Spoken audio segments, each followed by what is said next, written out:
a mic check. And is it night? Next to me. And fail me. And he hands me one of the classic reviews. Probably not.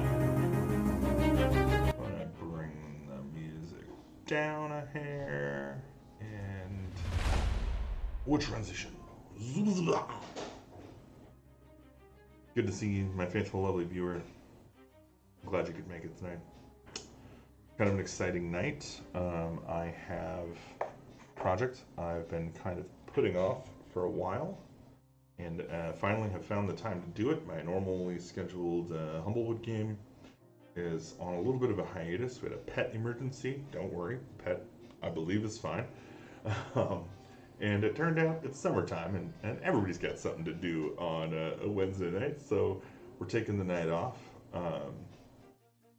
And with everybody taking the night off from gaming, I don't have to DM. I'm going to put that time into catching up, playing a little catch up on some projects I'm working on. So this project is the digital map for the Roll20 product that I'm going to be releasing shortly after we release the Doom Desert module content. And I can kind of show you where I'm at with that here. Give you a little tour of the desert. So, oh gosh, I'm gonna have to be careful not to strike that. My setup isn't super set up for having the microphone.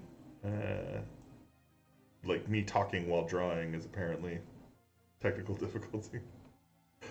But we shall survive. Anyway, so what I'm drawing here is a representation of the inside of the bottle. Right, so you're inside the bottle. You've got these black desert dunes, which I'm going to be shading, of course. And then each of these is representative of the different elements of the adventure. So I'm currently working on and almost finished with the Sphinx. So I'll bind those two together now. They are in this little Sphinx bucket, and what I can do is I can move this thing around, and that's going to help me to kind of arrange the map in a way that's visually appealing, I think. So yeah, that's kind of the plan. You can see it's kind of a simplistic, cartoony style of illustration. Something actually I'm relatively decent at. Could always be better, but I like it. It turns out I actually still need to finish this little city over here because it's kind of turned red on the side, and I did not realize that. So always some work to be done. But the tour here is you start up here. You can kind of see we've got a little pair of legs. In fact, let's just color them while we're talking about them. Just a little pair of legs. I think it is marked on here as start. Yes, start. So we'll create a color layer for it. I'll bring it down below that, and then we're going to go ahead and create a group. Bring it up here and rename it. Start. All right. So we pop the start in there. We pop this guy in there. He goes below there, and now we are ready for a little color. And honestly, these little legs and this person here are kind of meant to represent the PCs, or the player characters, in non-Dungeons and Dragons parlance. So I'm fairly comfortable just giving them kind of a white background with maybe a little bit of a little splash of gray for shading, just to give them just a hair, just a bit of depth. But I kind of like the one guy sitting on the hill and the other guy's like face first in the sand, like kicking his legs up. Little silly dudes.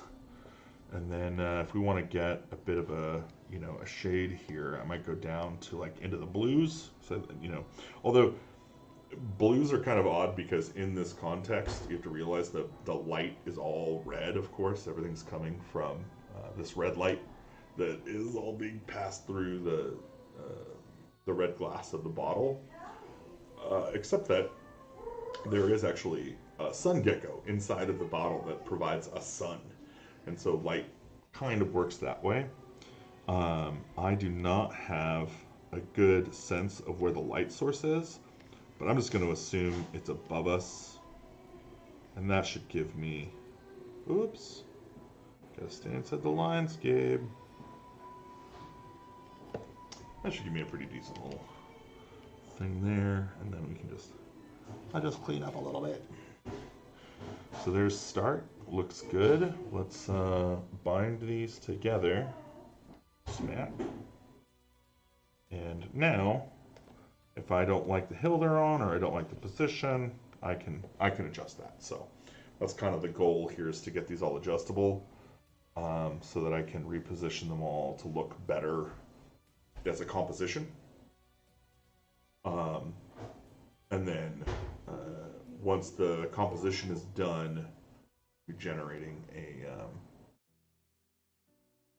we're taking this and making it into a map for Roll20. That'll be kind of the world map. And then for each of the locations, let's move on to locations, I'm going to be doing probably a battle map for most of them. I think there's a couple that do not require a battle map, the library being one of them. Although it would be fucking cool to have a fight in like an ancient, like buried library. So future module, who knows? Yeah, let's see here. Oh, also, I should say this now probably. If you're interested in picking up the Doom Desert and the Decanter of Lyrium, you can go to watchergm.com. It's on all my social links and stuff. There is a subscribe to newsletter dupe there, and if you click on that dupe and activate and do the thing, if you invoke the magical incantation of my newsletter, I will not spam you. I've never sent an email through it in my life. I only plan on sending one in the next week, and it's going to be this module. So that's the way to get the free PDF version of this module. Absolutely first. Otherwise, it should be available on DriveThruRPG after, and a couple other places planning on offering it. Of course, our website, the website shop, watchergm.com in the shop. And then also keep an eye out for, should be released about a month after, the Roll20 and Foundry virtual tabletop systems, which you'll also be able to purchase on the Roll20 market in the Foundry hub. Now, just so you know, if you're a Patreon patron, you get all that junk for free. Plus, I'm lining up a deal, y'all are going to be getting like 4 modules a month. Not to mention a special module every month for free, based on an upcoming setting I'm working on called The Forge of Storms. If that name doesn't make you shit your pants, why am I trying to make you shit your pants? You know what I'm saying? Hold on. Something's come up. Let's see what it is. Original list. Each game we can be a mistake. You're not available from the day I put you. Please, Friday. This game.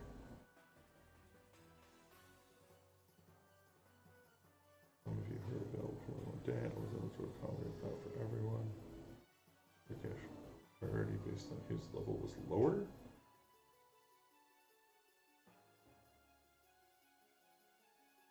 I'm a heckin' confused. Okay. That's fine. You know, the hardest part of Dungeons and Dragons? Getting 5 people around a table together at the same time for 4 hours to fucking play. Oh boy, logistics is always a nightmare. I've got some plans for a tool to help solve that problem, because it's kind of one of the, I think it's literally one of the most frustrating problems out there. Oh, that was the wrong thing to hit. So Z. I think this. Oop. Oh my god. Escape. Oh. Okay. Anyway, we're talking about the desert and the map of the desert. So this is the City of Silence. Uh, I think it's a pretty cool looking city. It still needs a little bit of coloring. So I might as well dive in and do that while we're in here. And I need to color my harpies too. So let's go to, it's called Silent City here. Go to the color layer for that. And then what's cool about this illustration is that I'm going to be able to take the base illustration that I'm doing now, like these kind of smaller illustrations, copy them out into their own image and kind of either use them as a baseline for drawing like what the battle map's going to look like if there's a battle map, or even just as a high level picture in the handout, right? Because each encounter kind of has a handout, so you can kind of show players, hey, this is what this is. So it should be pretty fun. I may have made the mistake of, okay. Yeah. So that'll be 648. Sounds good.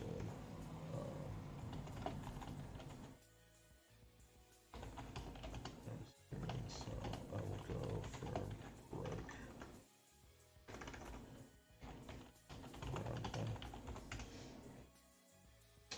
So that's cool. Click in the Beyond 20 icon, the VTT. Oh. There is a send to this tab only option in there. Still seems like you should be able to write like when. Never mind. It's a coding problem. I don't bore you guys with that shit. By the way, my coding stream is on Sunday, so if you're itching for some programming fun, that's where to get that stuff.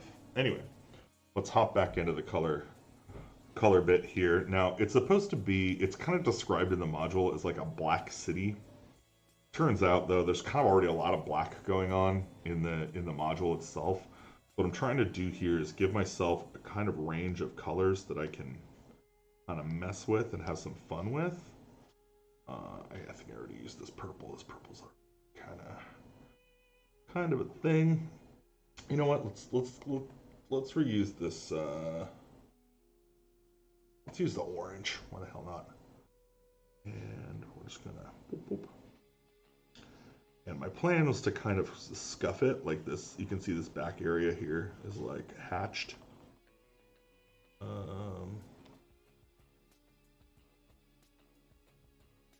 I don't know how much I like that. It kind of looks like, oh well, poo-poo. Pardon me. Yeah, let's go ahead and do some more of this green. Kind of connects those two pieces there. This is like a weird balcony dupe. The idea here is that the city is crazy, like alien architecture kind of going on. I'm gonna bring this down and just do this in a dark green. I think that'll look about right. Okay, cool. And actually, yeah, there we go. There we go.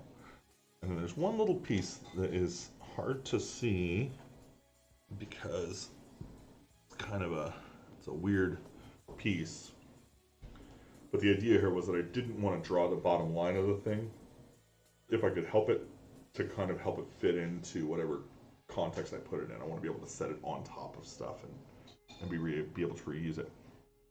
Now in this case, uniquely, I think, across the rest of the art, I do want to have a shade layer, basically.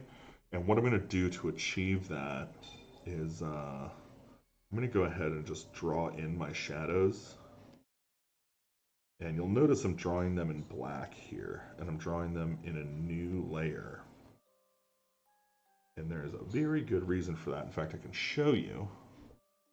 what I'm going to do is I'm just going to bring the opacity down on this layer, and it's going to shade my stuff for me, which is absolutely what I want. So we're still on that layer, perfect. So anything I draw in here will get a nice little bit of shade on it.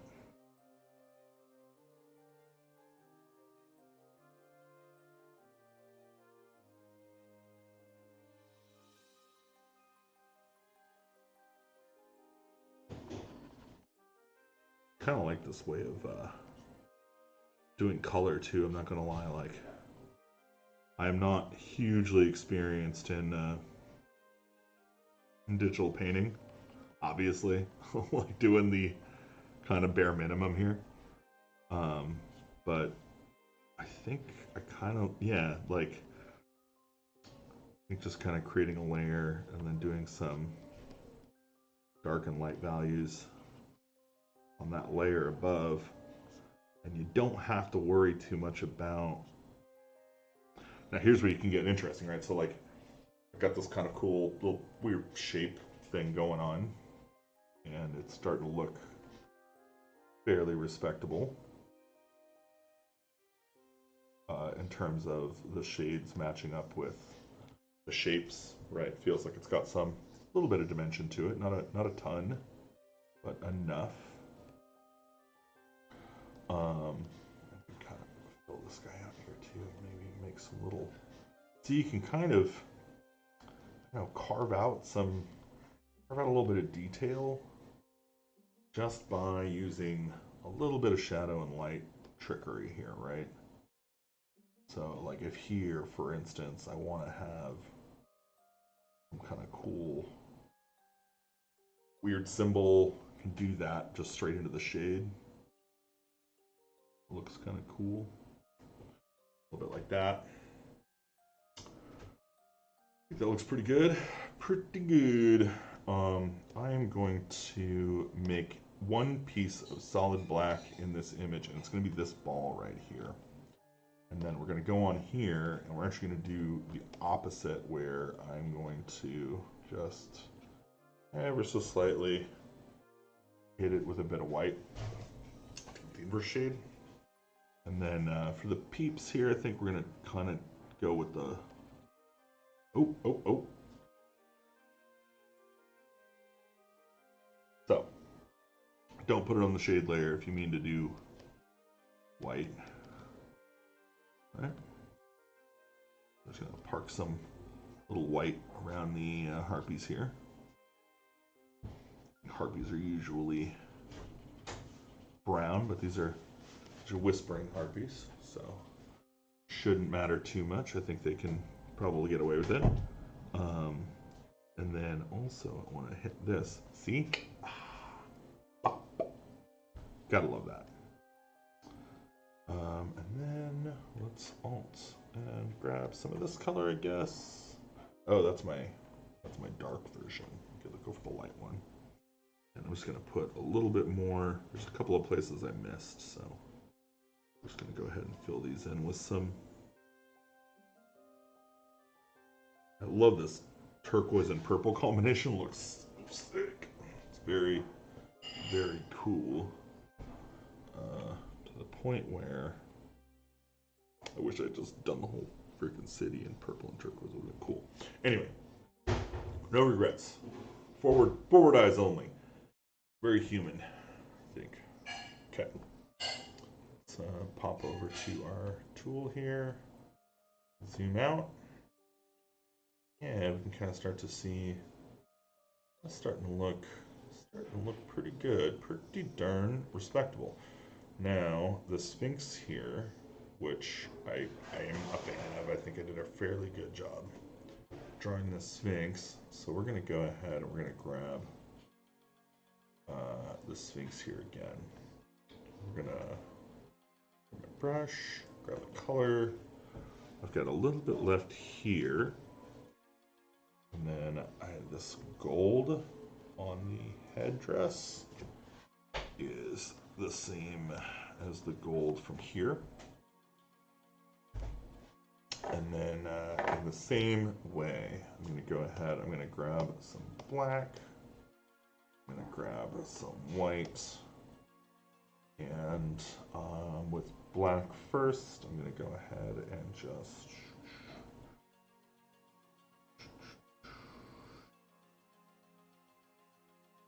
shadow up the thing.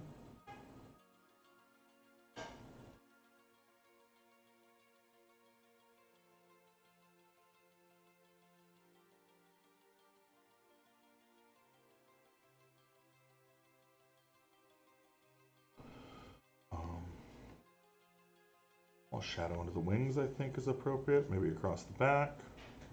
We've got a little bit of shadow under the hair here, I think. Seems appropriate.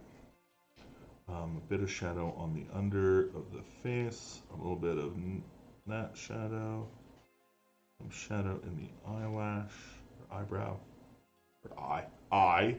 It's called an eye. I know how to word English. Good. English good. And then we're gonna give the hair a nice black treatment. It's black hair, so it doesn't require a ton. We're gonna flip it.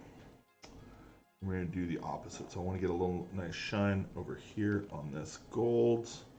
I want to get a bit of white on the tip of this tail, and a little bit on here, a little bit on here.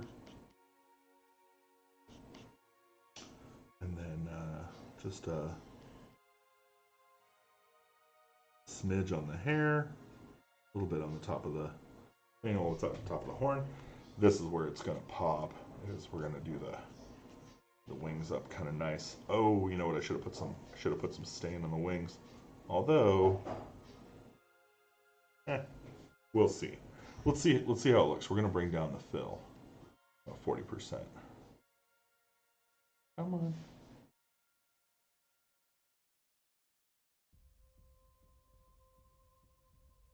Squish, squish. 40, I nailed it.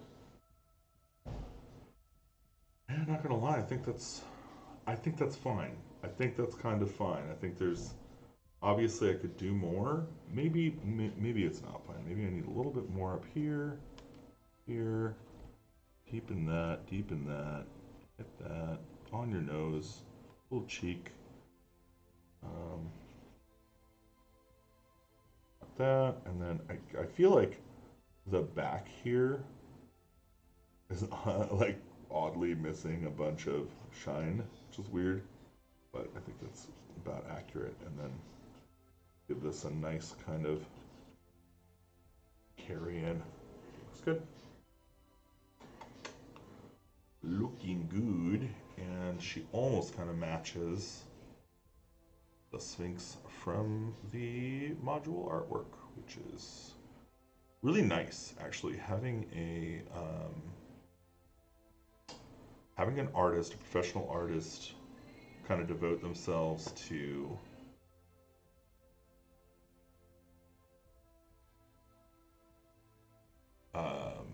your project and getting that kind of fresh set of eyes on stuff, and a really creative person putting in the effort. Totally different experience than trying to find some junk that matches your garbage, right? You like,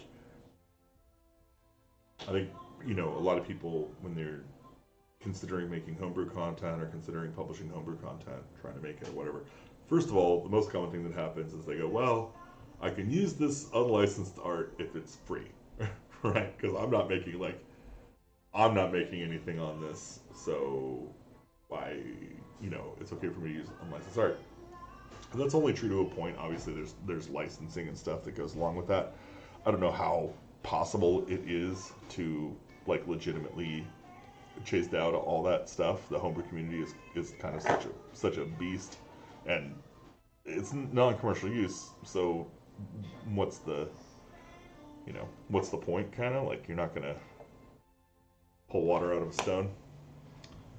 But if in this case, I don't even know if I'm spelling ziggurat right anymore. I've seen the word ziggurat 100 times in the last week, and I don't even know if I know how to spell it anymore. Anyway, We're coloring a ziggurat. Let's do it. Okay. Boom, boom, boom, boom, boom.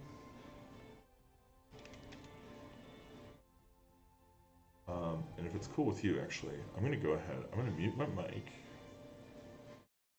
I'm going to put on some chill hop. Or chill something. Like chill bass? Chill bass sounds good. Let's do that. A little chill bass. Just going to be a drawing sesh for a little while. If you need me, chat me. I'm in Twitch if you're on any other platform. And yeah, let's have a nice little relax. Do some art. Be strong to hold the powers of the sun.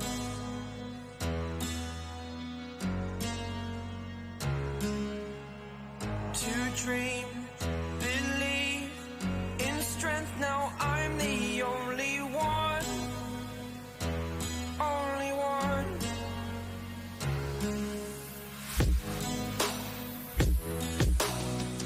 I was an ordinary boy until I broke the rules. My life destroyed. Life destroyed. Until I walk awake, scream my mind, I shout, the ground shakes. How much can I take? My mind will break. Will it break? Can I take? Can I be your superhero? Superhero.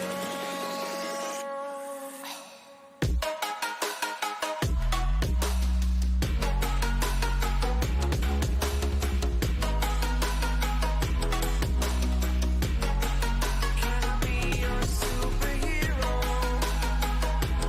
Superhero. Superhero.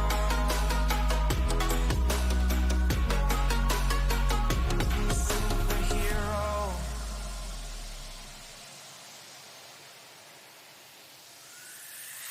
Fly away.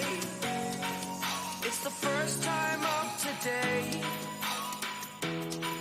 Today. To dream, believe. You are the strength, you're all I need. Need. Oh, gonna give it a shot. Only one of me to shield you all from the enemy. You're a superhero. You're a superhero.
Same mind, where you going back tonight?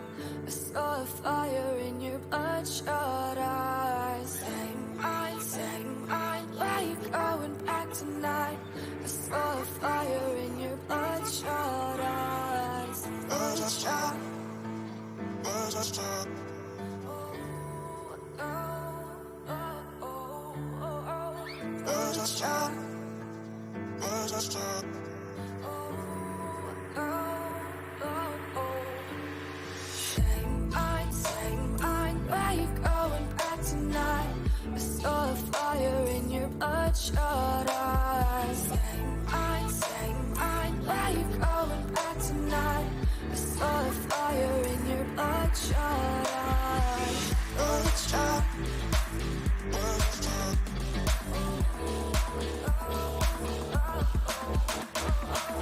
Bloodshot.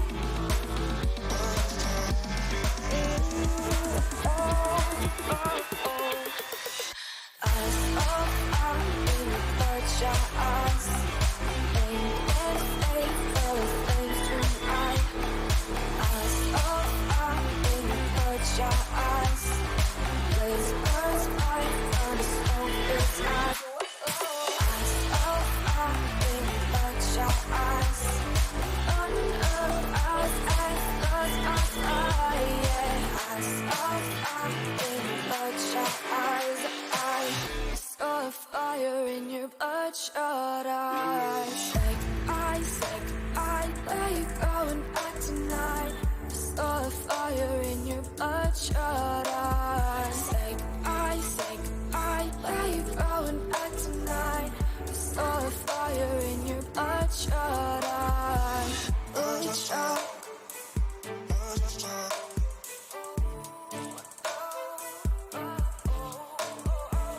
Bloodshot, bloodshot.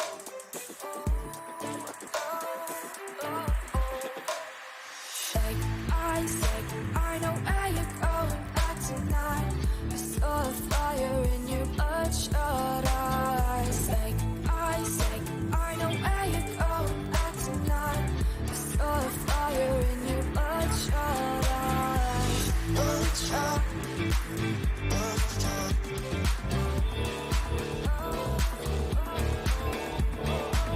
Bloodshot,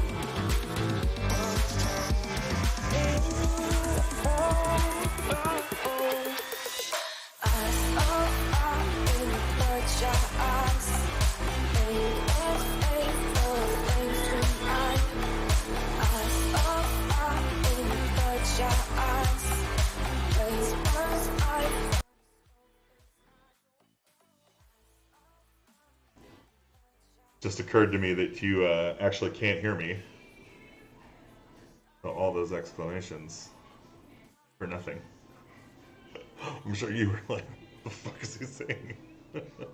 Chelsea, thank you so much for coming to see my stream. I think you're probably on YouTube or Facebook or something visiting, but thank you. I'm glad you could make it. And yeah, this is what I'm making for Roll20. I think I'm getting it. I think this is the vision that that Austin kind of penned when he wrote the module. Um, you know, you're probably right next to him, so I would love feedback. This is his work that I'm doing, but I don't know if you get to see it. This is where the player characters start with the little legs kicking up out of the sand, and Sphinx is looking good. The library is pretty much done. The City of Silence is looking pretty good. Ziggurat's coming along, and then I think next I'm going to be on to the Oasis. I'm a little concerned about the saloon, and the were spiders are pretty hilarious. It's like a little couple of were spiders like drinking. I tried to give them a bunch of eyes, little fucked up mouths and shit. I don't know how that's going to translate. I'm not too worried about it. It's kind of like a cartoony thing anyway, so shouldn't be too bad.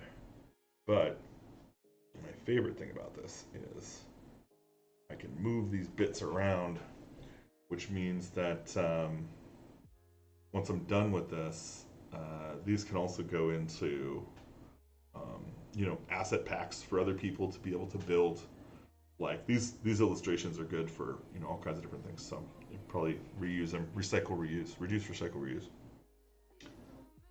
Anyway, if unless you get some feedback, we can go back to the music. So enjoy the tunes.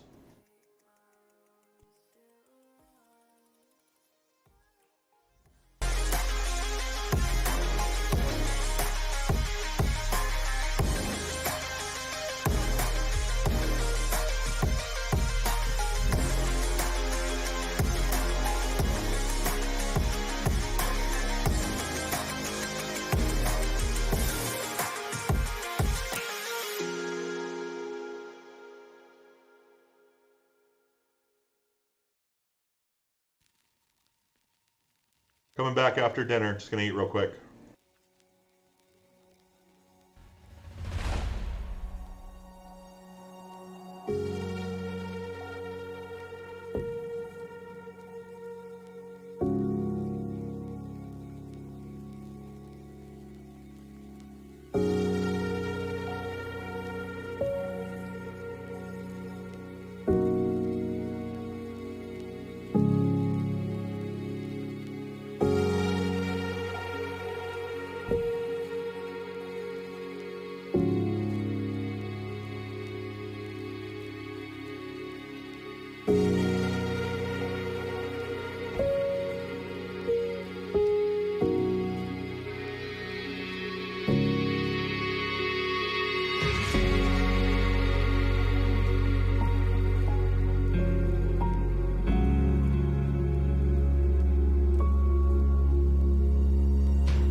feet start to tremble, they lift off the ground. I leave it all behind, and I can see the horizon, it's calling my name. I leave it all behind. I'll rise above all that I hold dear. I'll never fall. I'll always soar across the sky.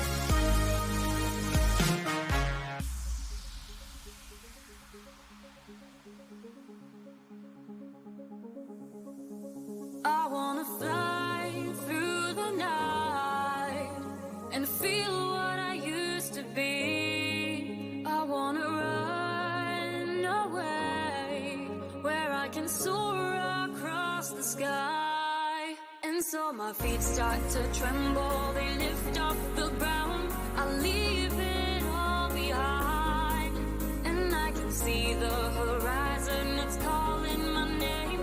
I leave it all behind.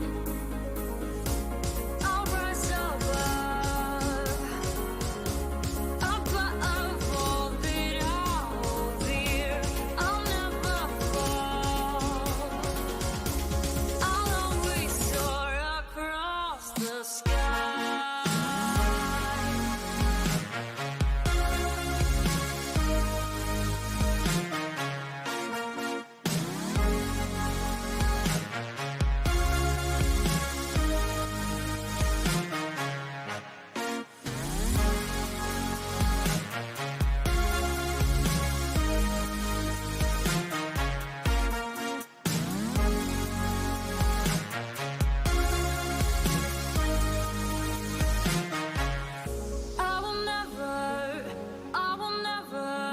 And I will never fall.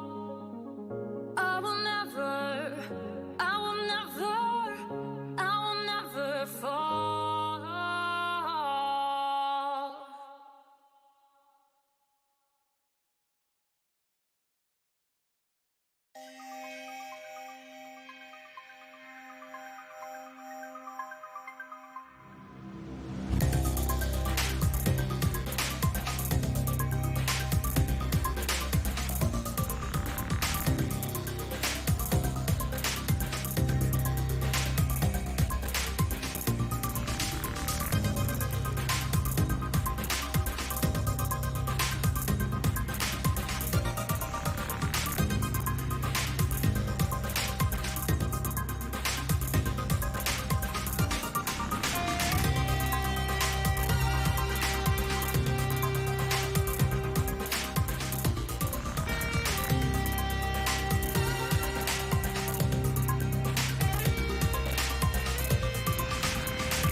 I've seen. And transition back.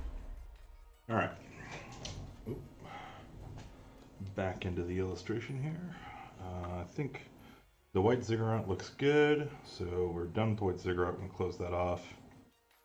And the Oasis of Delirium is the next. So again, create the color layer, create the group, name it. Oh.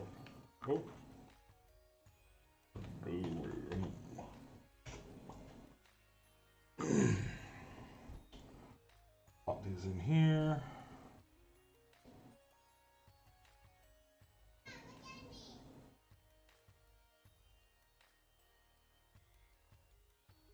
All right, now the Oasis, I'm gonna make it this kind of brownish hue, I think. Should be a good color for this, I think.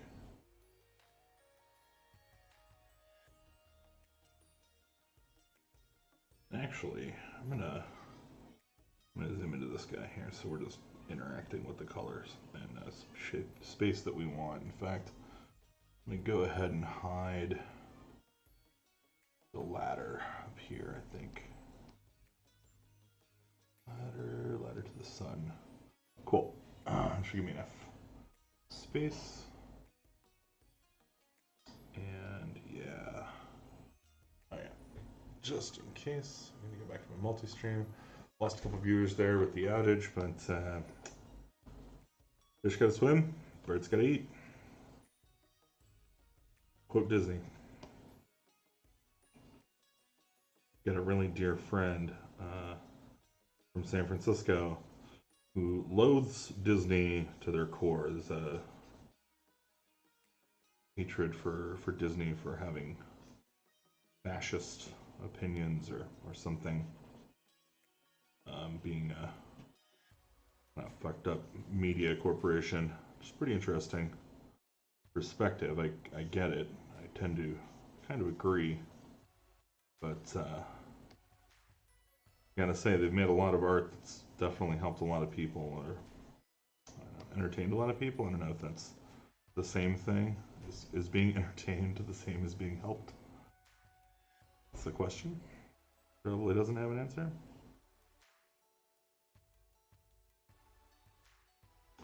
The murky waters of the Oasis of Delirium.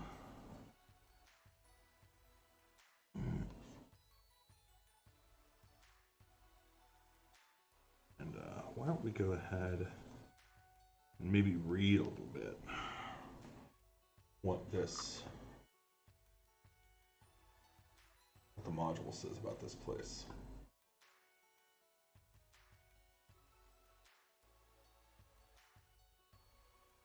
Roll down here. Let's see, I think the Oasis is an I, right? It's I3. Yep. Oasis of Delirium. A freshwater oasis is found here among shattered ruins and ancient plant life, long since gone extinct in the outside world. So, apparently there's no there's no coconut trees in the outside world. They've gone extinct. And then there's an encounter here. Enemy at the bottom of the bottle. It's an exploration and combat encounter. And I'm not going to tell you about it because that'd be freaking spoilers. And you're going to have to play this adventure to find out more. It is a very entertaining encounter, though. I will tell you that. Quite the mess. We're going to go ahead and we're going to drop some white-ish pillars and a little ruin. Platform thing.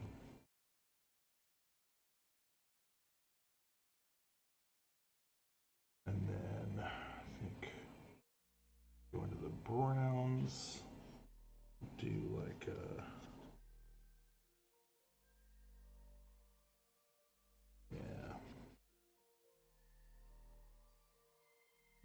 nice green.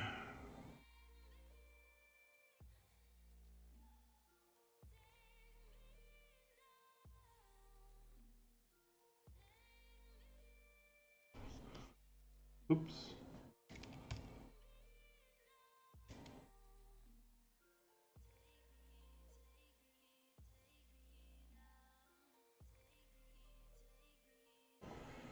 I'm fucking cooking in here. I'm gonna hit the fan.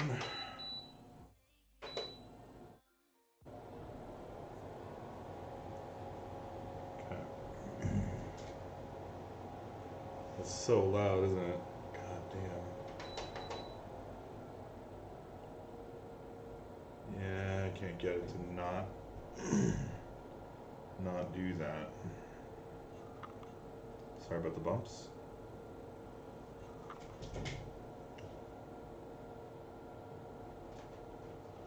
I wonder if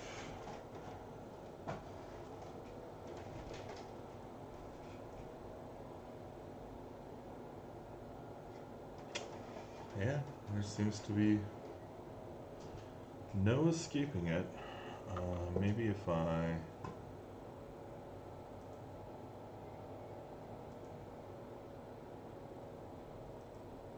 oh filter.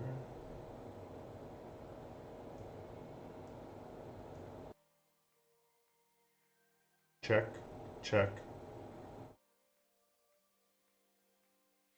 All right, that'll have to work for now.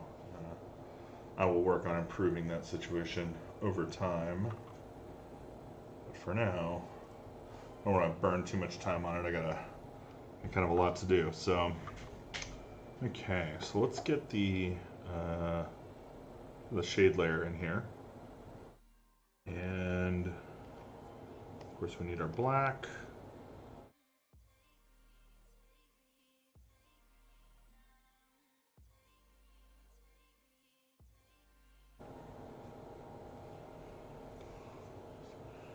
Put the reflection there in the water. This is right, there's going to be a reflection here of the sand. We're going to create a little reflection of the pillars.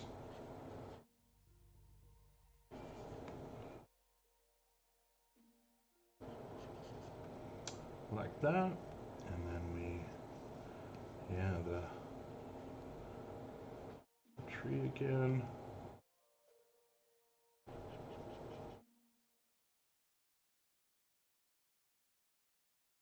And so get the other one. That looks actually pretty cool. Let's drop the opacity, about 40. Looks good.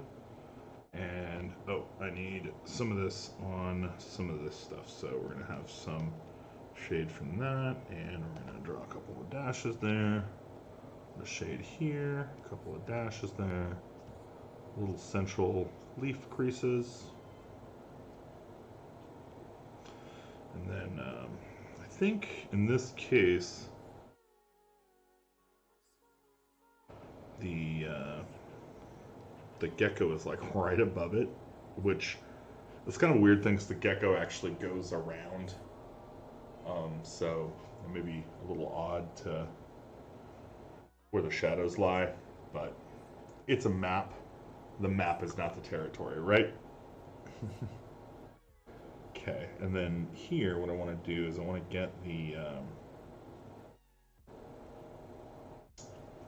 the highlights that you would experience in a mostly still pond.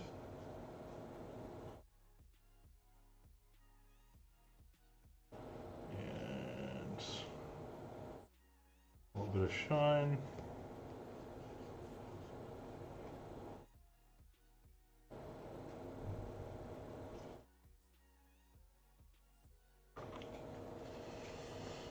Looks alright to me. Looks alright to me. Oh, hey. Well, it looks like my call came in. So I may have to leave you again briefly. Just wrapped up. Okay, cool. So I'm going to go ahead and go back on mute and put you guys on the audio here. And enjoy the tunes. I will continue drawing. I'm not going to break from that.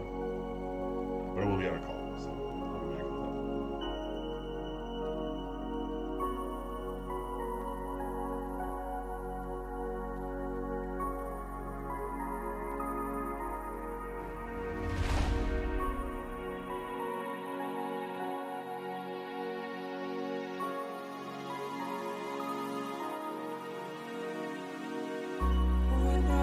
eyes came closer, I saw a fire that I'll never forget.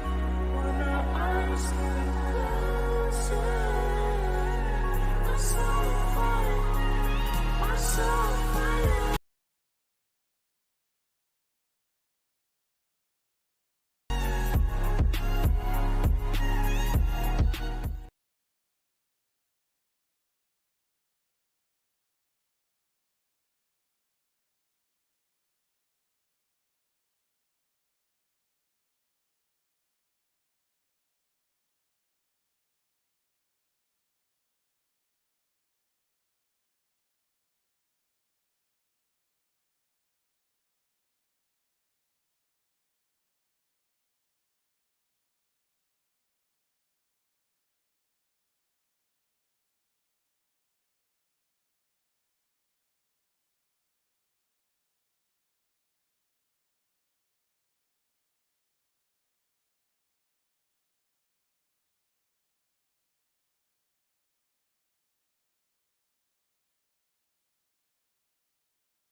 I heard you there.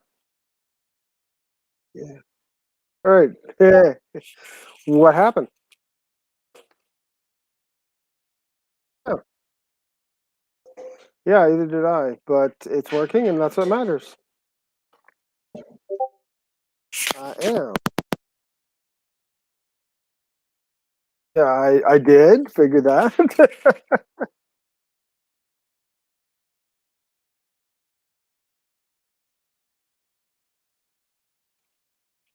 Okay.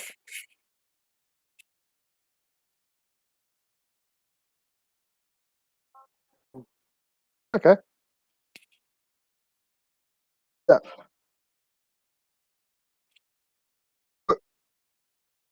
No, when I said Cowtown, I mean Calgary. No, no, no, no, no. I'm actually from Victoria, but I've been here in Calgary for a bit, helping my fiance pack up so that we can move out. But then the pandemic hit, and we've been stuck here for a bit. But no, my family is pretty much all split between the coast and Calgary. So yeah, I'm very much looking forward to get back to the island. But you do what you got to do. Yeah, yeah, yeah, yeah. Yeah, it's 30.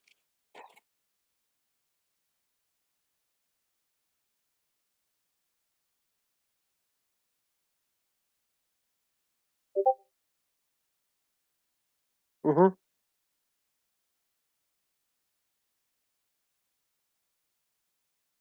Okay.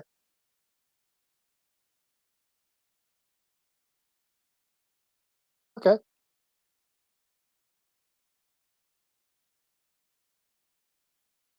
Yeah.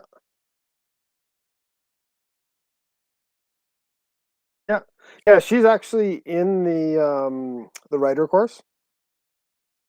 And we know each other from the author side of things. Um, and she's an author. I'm actually a ghost, but she's got her name on all sorts of stuff. And we were talking about that, and then we got talking about gaming and stuff. And I said, "Oh, hey, have you heard about this adventure writing course?" And she's like, "Yeah, I had heard about it." She ended up taking it, and then we got talking about, it's like, oh well, what are we going to do? She's busy enough writing that she doesn't want to do like adventure creation and what have you. So we got talking. She's like, if you have adventures, if you have content, I would be more than happy to run it on my Twitch stream because we're looking for stuff for our people to play. And I was like, well,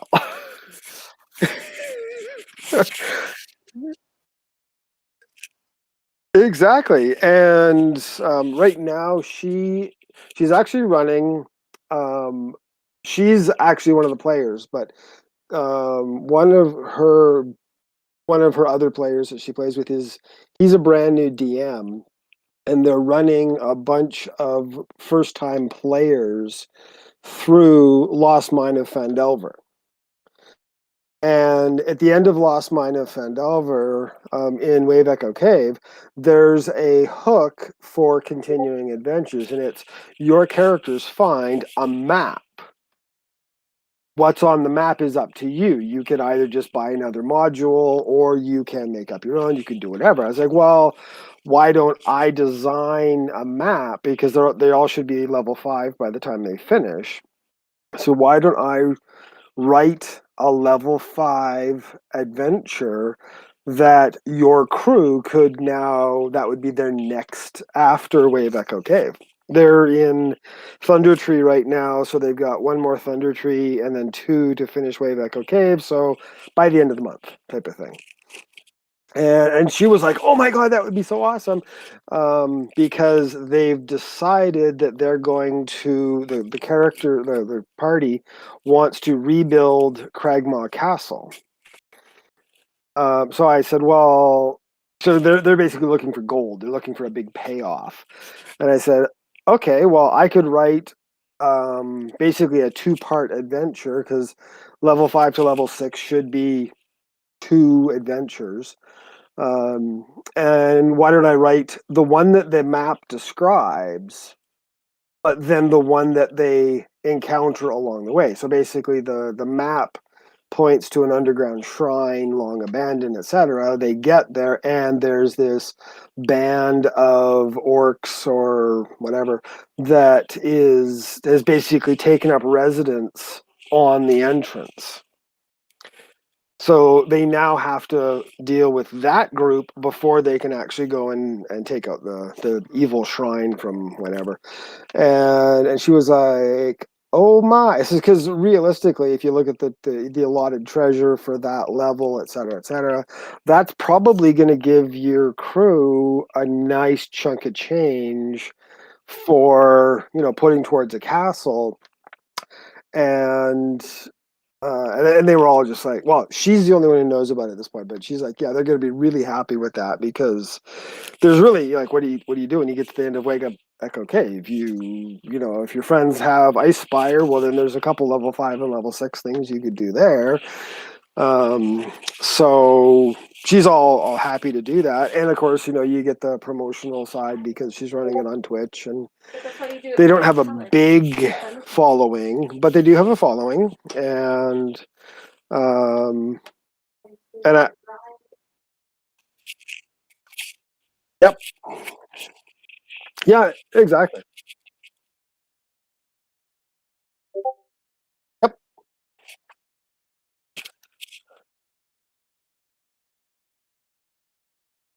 I've looked at your website and I've looked at some of your stuff, but I haven't dug into actual modules.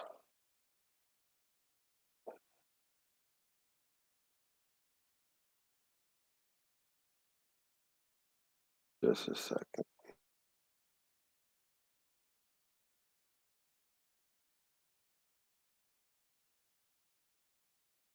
Was that was that the carnival one?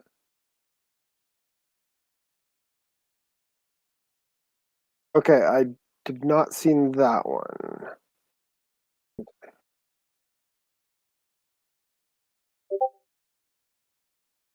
I remember you. I remember you mentioned that one in the conversation.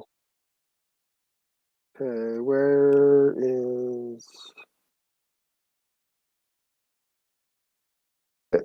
Just content creator? Yeah, I actually, I tend to minimize the channels.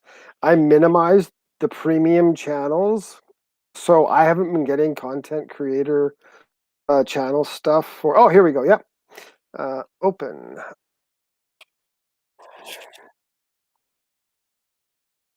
Yeah,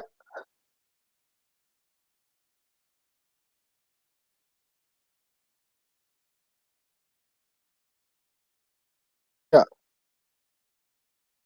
Cool.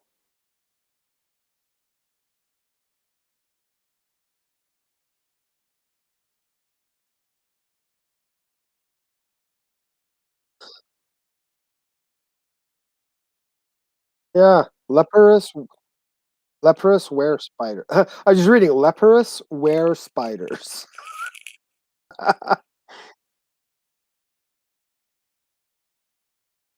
Yeah,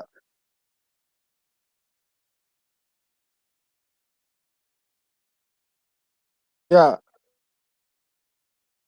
yeah.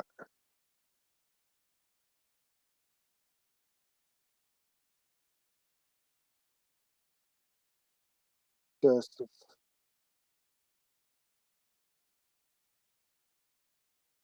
mm,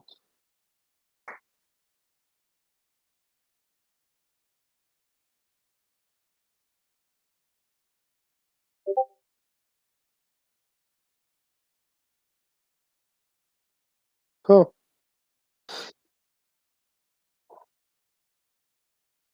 I don't. Yeah, I don't think I have your Twitch. Yeah, D- watch your DM. Watch your DM and yes. Yeah. I'm now following Watch Your DM. Yeah.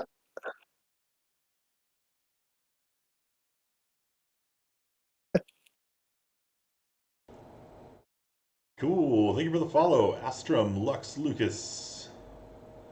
Big money.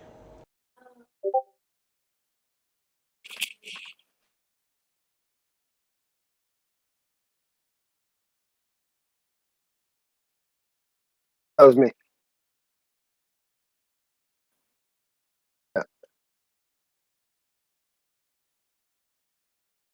Yes. Yeah.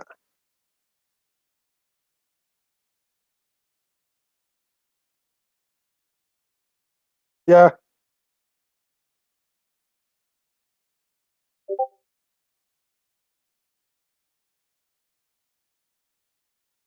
Mhm. I just nodded.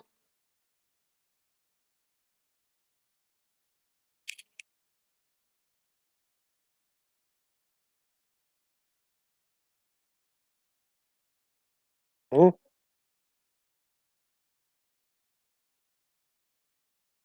Yay.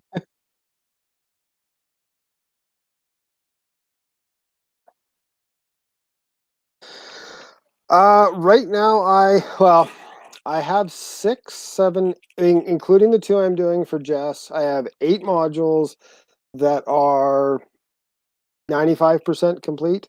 Because I don't know if you were following along in the writing channel. Yes, yeah, that's right. You were the one. Yes, sorry.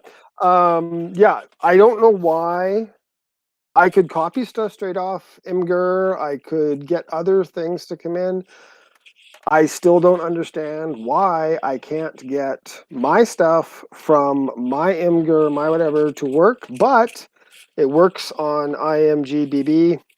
So now that I actually have a solution, we're going through and we're tidying up everything, and everything will be launching, coming out fairly quick. But if we're going to go in a different direction, then that's something that,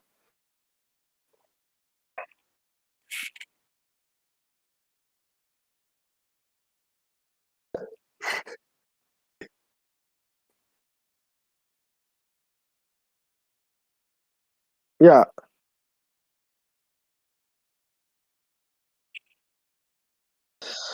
Well, I'm a ghostwriter, so most of my work is ghosting, anyways. Um, so that, I mean, I'm not unfamiliar with that dichotomy. Um, my big thing right now is that I want to continue ghosting because it pays the bills. I mean that's the reality, is that I keep getting paid every month. I get, it pays my bills and things are great, but it's also a treadmill that I want to get a lot more of my stuff, because being a ghost is a job. You do the work, you get paid, you walk away, you're done. I want that audience where I have that. I do it once, and like Dave, you're in the content course? Yes. Yes. Okay. Yeah, the course as well. Okay. Yeah. So I want to make sure that I try to be careful with Dave's stuff, because he said some stuff in the content course that's not per se public knowledge. But if you were in the course, then you saw the videos and you saw the slides, and it's not. I'm not speaking out of school. Um, it's no, it's don't get me started. No, it was more than numbers. It was more that, like, he's spent 2 years, he's built a system that as he has said, he could literally not lift a finger and he would still continue to make $60,000-$70,000 a month for the foreseeable future. And that's where I want to get. I want to get off the pure ghosting treadmill and build the brand per se. So working with you and doing ghosting stuff up front, where I'm shoving stuff at you, that's that's good. But at the same time, I don't want to do that all of my time. So like doing say, I don't know. You were saying that you've got a vacuum that could handle 20 modules right now. Um, I could do that this month. um,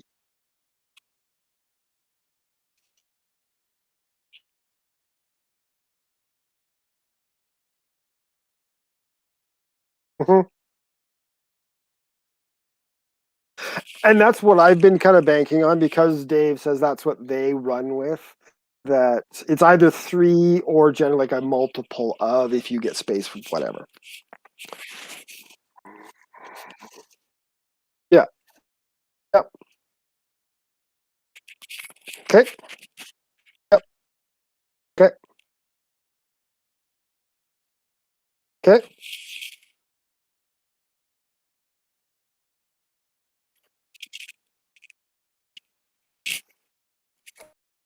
Okay.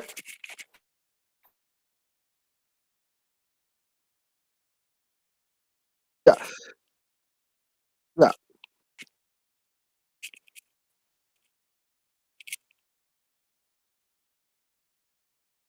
Okay. Let's yeah. Let's start with the Google Docs, and I will have a chat with her about that sort of thing. I don't know if you've been following the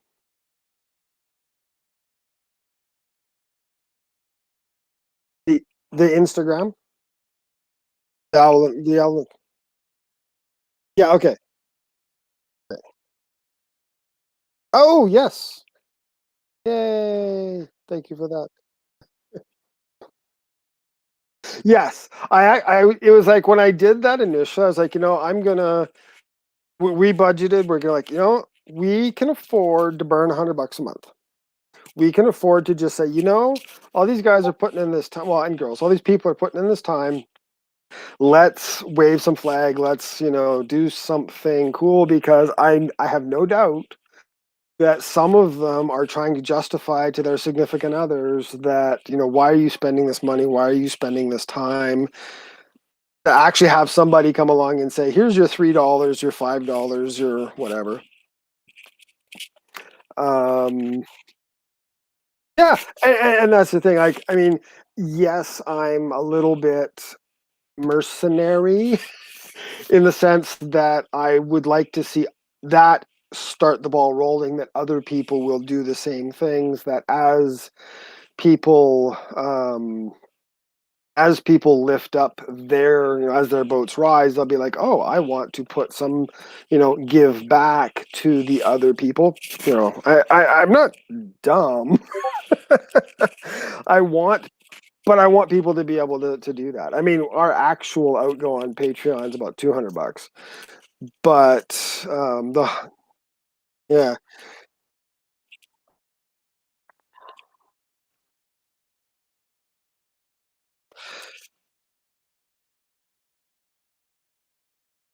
yeah, I actually think we stopped GMA because it's like their stuff is so awesomely pretty, but especially after talking with people like Dave and yourself and others like who are making stuff, a lot of their maps are awesome to look at and they're great for visualization, but they're not really quote unquote playable for a lot of things. But exactly for battle max, but they're not dungeons. They're a specific style.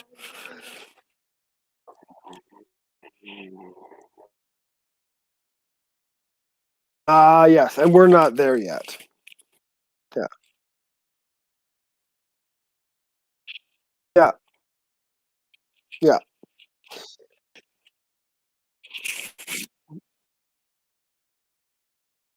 yeah,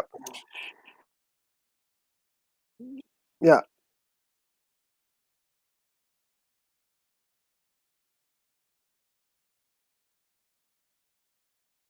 Oh, okay, yeah. That's the desert one. Where did I put it?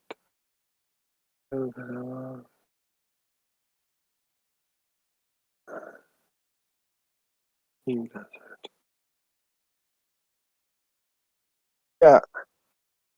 Oh, that's not.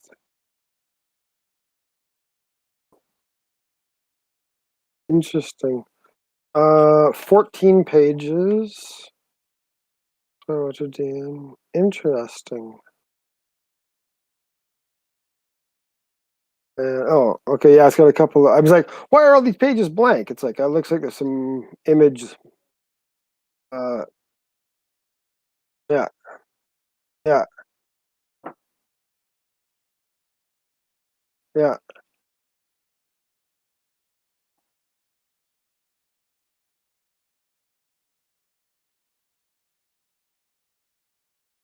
yeah. That's not showing up on the GM binder that I got. Sorry, I'm just gonna do a refresh here. Oh, there it is now. Wanted, yeah, yeah. I just had to refresh it. Yeah, yeah. Every once in a while, I get that with GM binder that sometimes it will um not do the images. It's almost like a bandwidth thing.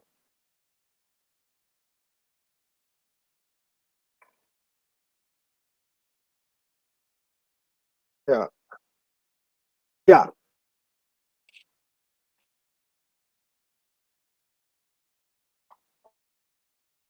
Okay. Yeah,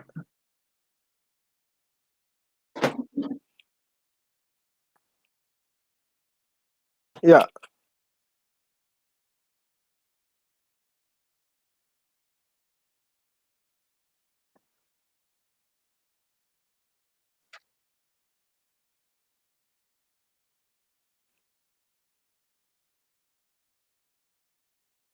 oh yeah, you got the index of tables. Yeah, yeah, and that's one of the things that um, with Dave, um, one of the things that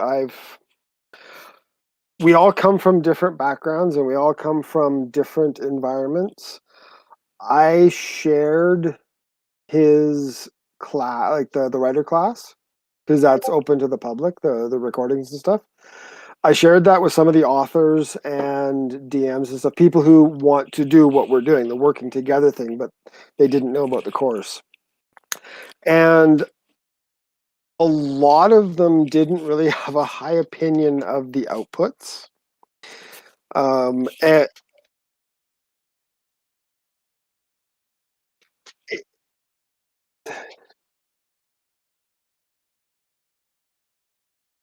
yep,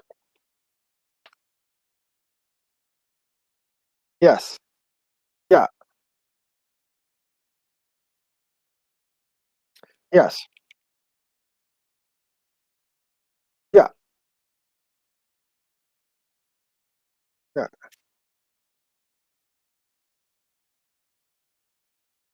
yeah,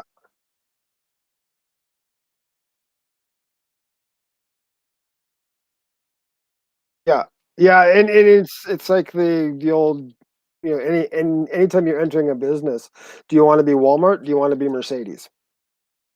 And Dave, no, it's not. And and that's the thing. Dave's the guy who came in and he filled that gap. I mean, there was this huge vacuum, much like I don't know if you've got Keith and Amand's book, Monsters Know What They're Doing. Based, yeah. Um, he filled a gap. Like there was a whole bunch of people asking questions, and everybody suddenly realized, hey, this guy's got all the answers. Dave happened, and this is where I think that I I kind of had, and I tried to raise my concern in a polite way during the course that Dave's course is not how to be a professional content creator. Yeah,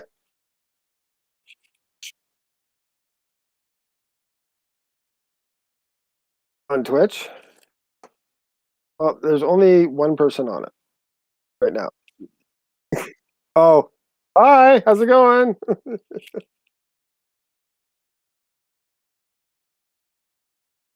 stream. I'm just gonna put Doesn't my matter. side on too. Fuck it. Okay. Okay, cool. Hi, Tamer. The guy on the other side says hi. Of Hey, course. but it's more how Dave became a professional content creator, Yeah, exactly. because there's a lot of things in there. Like, um, we got halfway through the course and somebody asked about email, and Dave's like, "Oh yeah, that's like super awesomely important, and it's like the most critical thing in my business. Why isn't it in the course?" Uh, And then it gets dumped into the course. I yeah. mean, it was never supposed to be in the course, Well, I don't think the and course was super well thought out, right? Like anything Dave does, he's just like, hey, here's an opportunity, and then he pulls the yeah, trigger, and then he finds out later what he missed and iterates. But he's got yeah. the luxury to do that, and the luxury to do that comes from the fact that, it's funny. I think you were the one who posted the idiom of the the problem with get what is it? The problem with becoming rich is working or something like that. The Oh yeah, yeah. biggest The biggest obstacle obstacle to to getting becoming rich rich is having a job. is having a job, right? But Yeah. also, the biggest obstacle to becoming rich is starting off poor. Like, if you Well, don't have the yes, money to invest and in a that's the thing though. business, You have to get a job because you're poor, because you don't have that money. right? It's the chicken egg thing. But the where that came from, and I cannot remember who said it. It It's was a somebody clever like line. Branson, It's a or super clever line. yeah, I But mean it was somebody like Branson or somebody like who is super well off. But right, they were basically saying that those 40 to 50 hours a week you spend working for someone else, that's your prime time. You're not sleeping, you're not eating, you're not, you're working, you have the energy, and putting that into someone else's business, whether you're a car salesman or you're working in a factory or you're cleaning toilets or whatever. By the time you get home from doing that, you're like, oh my God. yeah, I mean, tell me about it. So, My boss just hounds me day in and day out. I never get any rest. Isn't that right, you Tamer? know, Just kidding. But actually, I've got to say, I am super lucky.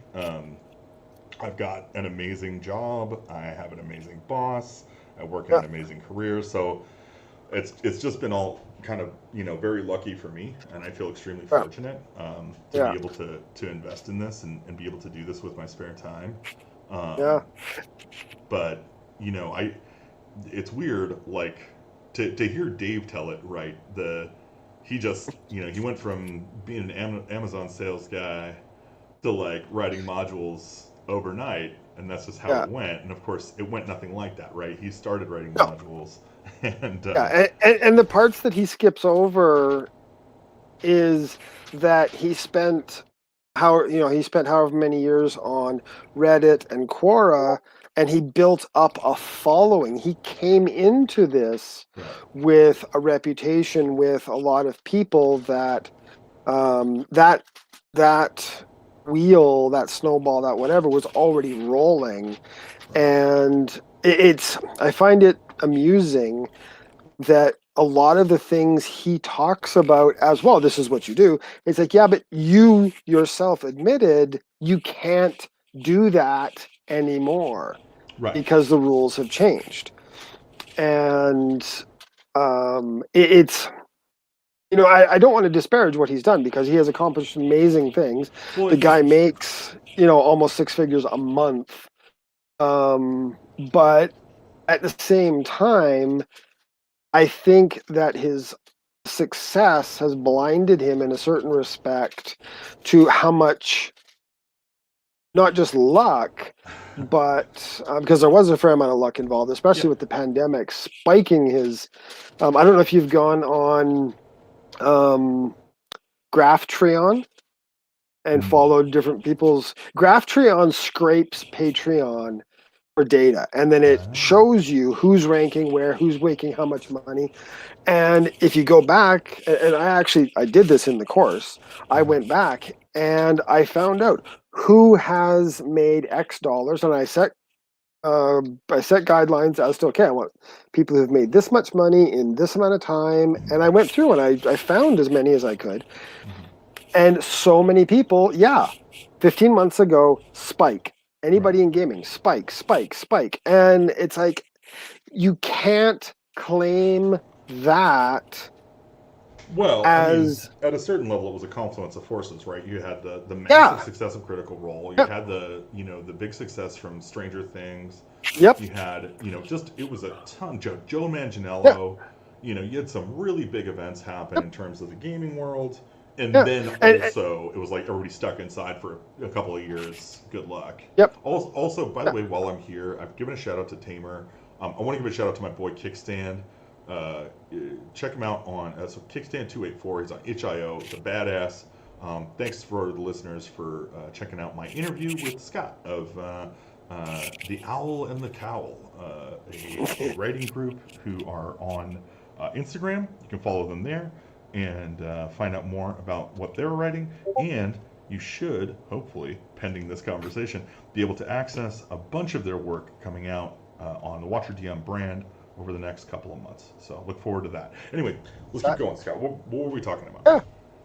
Oh, just that that reality that realizing how much is the things you've done, how much are the things that were luck, Yeah. Well, and I how think much of the there's things were opportunity. Now, if he hadn't been ready, if he hadn't been producing, which all credit to him, he produces good work.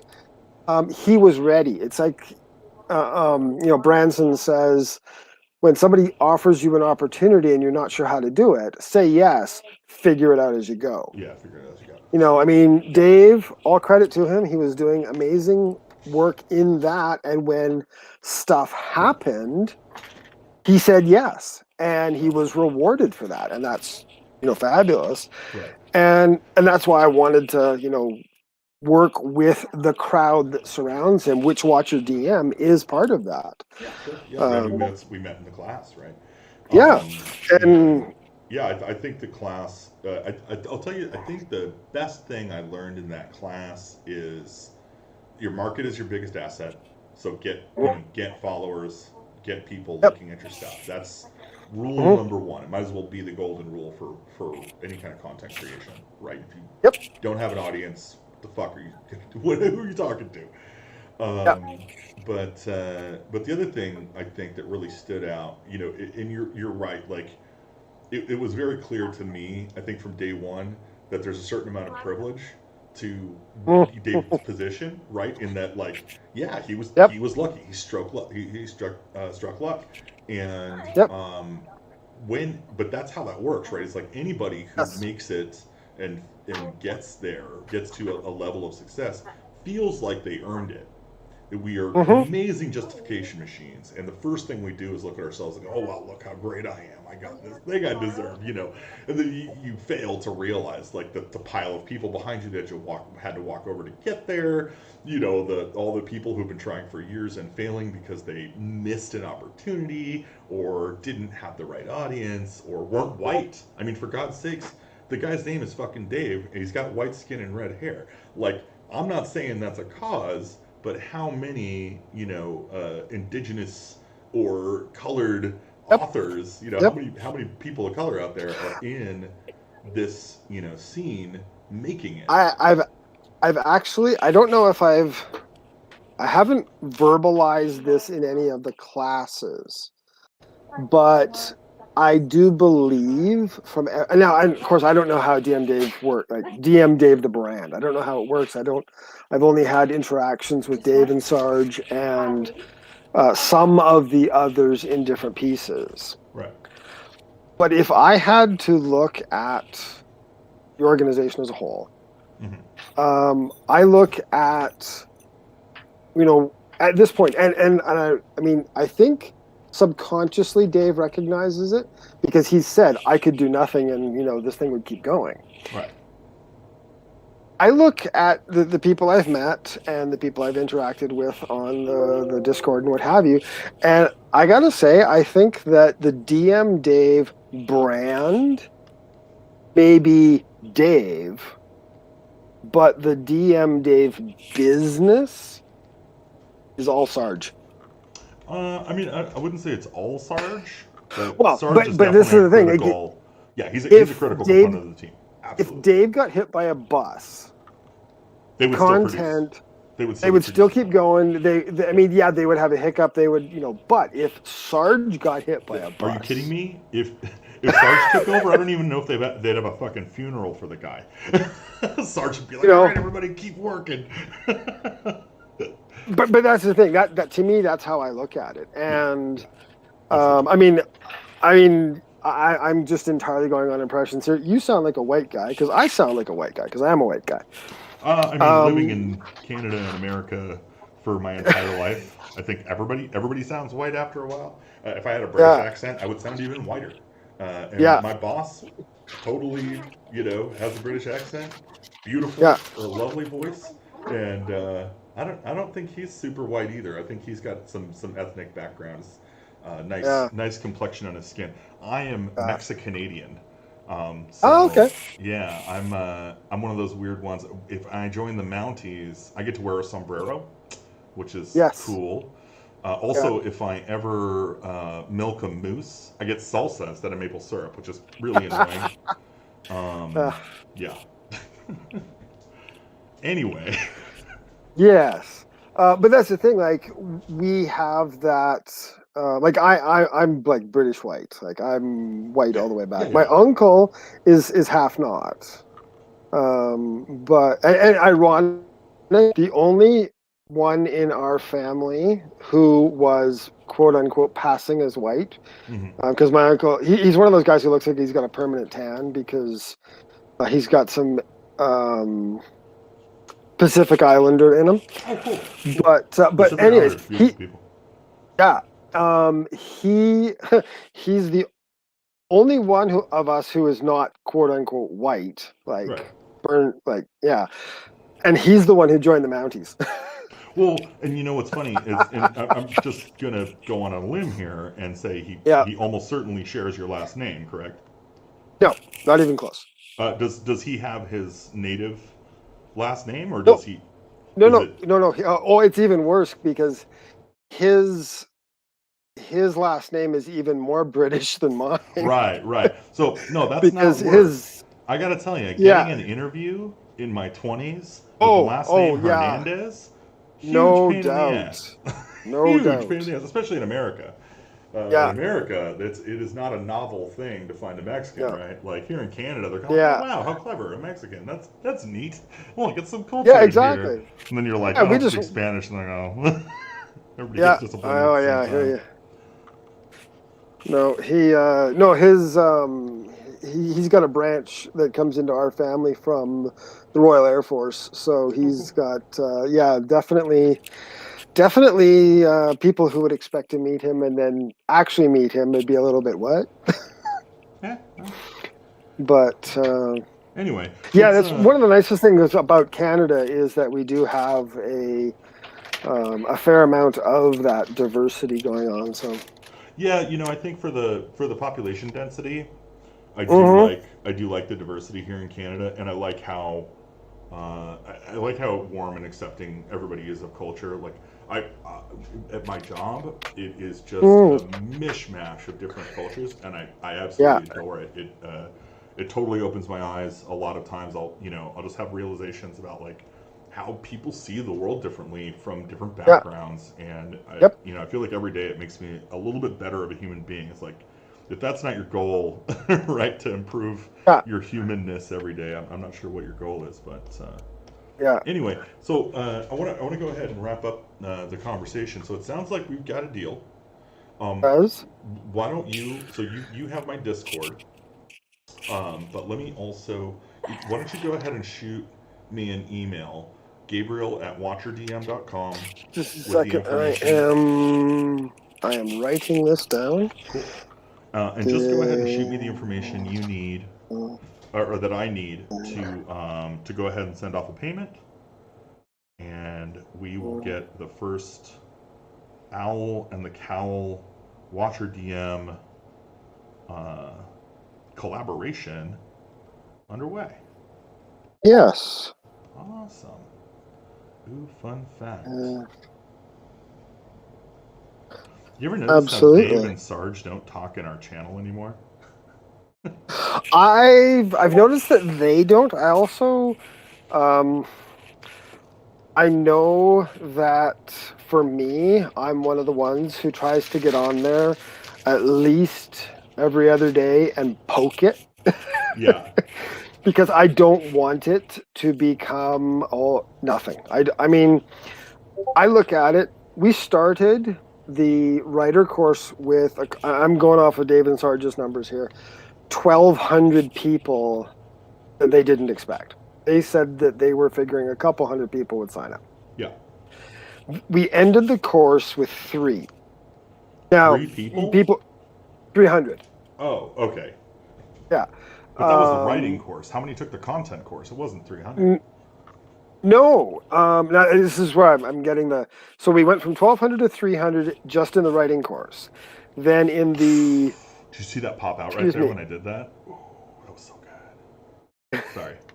I'm still doing And my art, then, so. yeah, no worries. And then the Sexy, sexy the shit. content course, I've heard two numbers. I've heard 75 and I've heard 90. Mm-hmm. So we either started somewhere between 75 and 90. Now, when we got to the end of the course, Sarge said that from the writer course, 75 people submitted adventures out of the 300 that finished it. Right. That was the That writer that course. yeah, that ties in with the 75 people who took the content course. To 75 to 90. So basically the people who were committed to it went on, took the content course, submitted, what have you. So I mean, the numbers Well, all kind of match up. yeah. And then after that, what? Exactly. Well, we So have the stats, right? We have there is in the Discord channel a spreadsheet yep, and with there's everybody. 20 people. Is 20 There's, people. So out of there's all 20 that, of us. only I've been 20 keeping people. track. And from those 20, I mean, how Yep. many of them would you say has, let's see, what's a list of creators and Instagram accounts? So let's see here. So I'm one of two people who has their own Discord. Hmm. It looks like most people, oh yeah, everybody's got an email. About half of them don't have Patreons. 10 of us have Patreons, including you and me. 10 of us have Yeah, it Patreons. looks like there's about 10 or 12 websites. Yeah. Something we got to get for you. I actually have, well, I have the publishing website. We haven't, well, I have the publishing You have the domain. domain name. Yeah. Yeah. But we've been like, do we add the owl and the cow as a, .com/ the owl and the cow, or do we get the owl and the cow.com? Oh, dude, did Autumn just You know, release her website? I think I Namirian don't just know. updated the spreadsheet and released her website. Possible. Oh, I don't know. awesome. I don't know if Autumn's a guy or a girl. Autumn I, is uh, they them I guess, but like I think her I've is the been on one. this website before.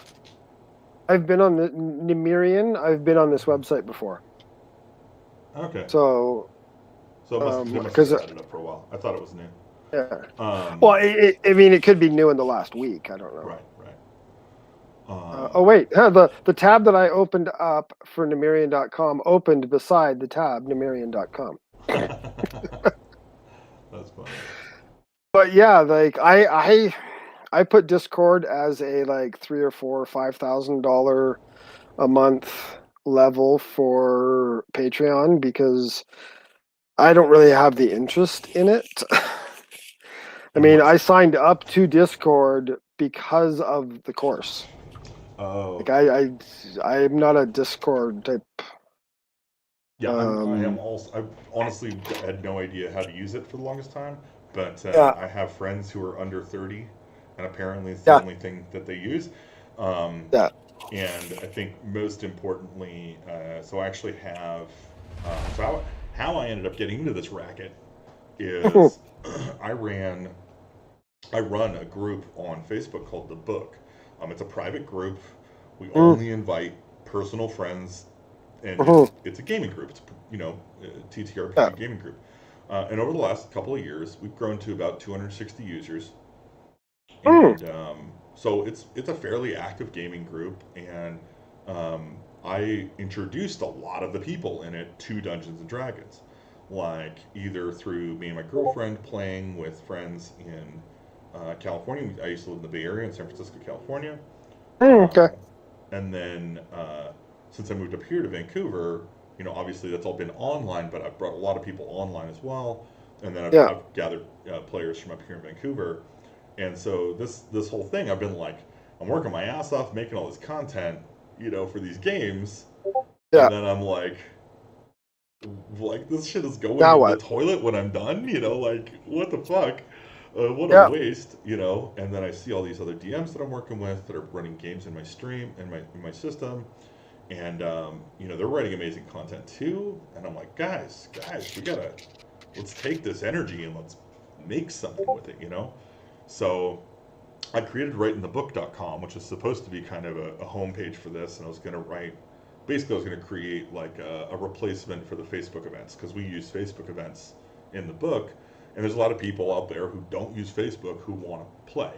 And so I was like, well, we'll make something that works, laterally for calendars, and can allow a DM to make a nice looking event object and then, go. And then I think it turned out Start Playing Games came out shortly after. I was kind of like, okay, well, that kind of solved that problem. Like, no need to solve it now. Um, Hmm. and then so I've had this web server, and I've just been sitting there with it, and I saw the ad from DM Dave, and I was like, okay, dude, like, yeah, I want to write modules, sure, like I'll do it. So I did the writing course, and then when he was like, well, I do the content creation course too, and I was like, okay, I'll give you your $250, my man, but I can assure you with some certainty, like I'm a software engineer for 25 years. Like I used to hang out with Jack Conti when he was coming up with ideas for Patreon. Like I've Yeah. been there like from the beginning with a Yeah. lot of this technology that Dave's relying on, and he's right. He's a luddite. He doesn't know, right? Like he just uses what he can and gets along with it. And I'm like, God damn Yep. it, you son of a bitch. If I had been Ah. writing modules back then, right, I'd be a freaking I'd have that going, and I wouldn't Yeah. necessarily need to focus on work so much. That said, I do kind of love my job, so I kind of like this path, this idea where you know, um, I take some of the money that I'm currently generating revenue like already with Yeah. my work, and funneling it into a company that can then put people in a position to be making continuous revenue off of it, Yeah. and create a company where basically you can have a job writing for yourself, right? Yeah. So yeah, kind of the future retirement plan, I guess. Yeah. If that's Yeah. And that's where, depending on what level you want to take it to, I mean, I don't know. I don't know how close of attention everybody pays um to what Dave says as opposed to like what's on the slideshow and what's on the screen and what have you. right. But he a couple times has dropped that he actually has investors and business partners. So this isn't just Dave sitting in his library, punching out stuff. At some point, he got somebody to come along and fork over money, and that I'm willing to bet is a huge part of where the DM Dave brand really started to spin Oh the way well, we see it now. his friend is a lawyer. One of his players is a lawyer. Yeah, He lawyered up. He lawyered up for free because he has a player that's a lawyer. That's what I yeah, mean by privilege. yes, yeah, If your good friend and player is the lawyer who helped you file your business and helps you manage your shit from a legal perspective, yeah, you lucked the fuck yeah, out, dude. Right? yes. Sorry about that. Anyways, Anyway, all right, I've got to wrap this call up, but shoot me the email, and yep, we'll go ahead and wrap up our business offline here. But dude, it was really nice to talk to you, and yeah, shit, like let's do this again. I stream Tuesdays, Thursdays, and Sundays if you want to be a guest on my show, and let's get cool. this count up, and I'll start interviewing people. That sounds fun. Yeah, I will talk to Jess. She's where um, she's the Twitch stream that wants to do the double decker module that I was planning for post Lost Mines, Cool. and we can, once she's ready for that kind of stuff, you can loop her in so that you can talk about where the product that we're talking about may end up and Yeah, what yeah. I have you. mean, at any point that you want to put us in touch, let's do that stuff over email so it's nice and documented Yeah, and not on a yeah, Twitch stream. But yeah, that sounds really exciting. I think that's going to be a lot of fun. So cool. cool, man. Thank you. Yes, Tamer. He is stoked. Yeah. I love that my boss watches my fucking stream, dude. It trips me the hell out, but I love this guy. All right. Well, Scott, it was super nice talking to I you. have to say that I can honestly say that I turned to my left and my boss is watching me as well.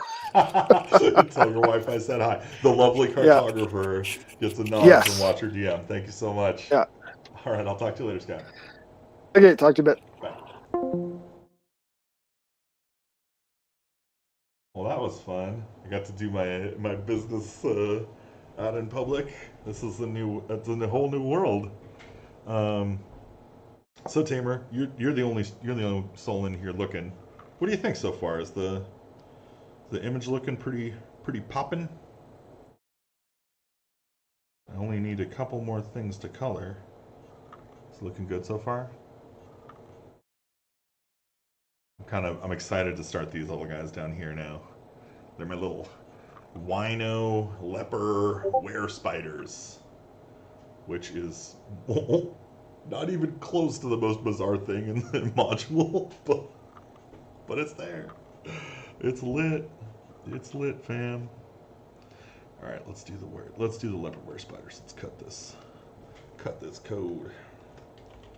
Leper were spider. Love it. Cool. Cool. Yeah, this is all going to go into a Roll20 virtual tabletop product that I'm going to be selling.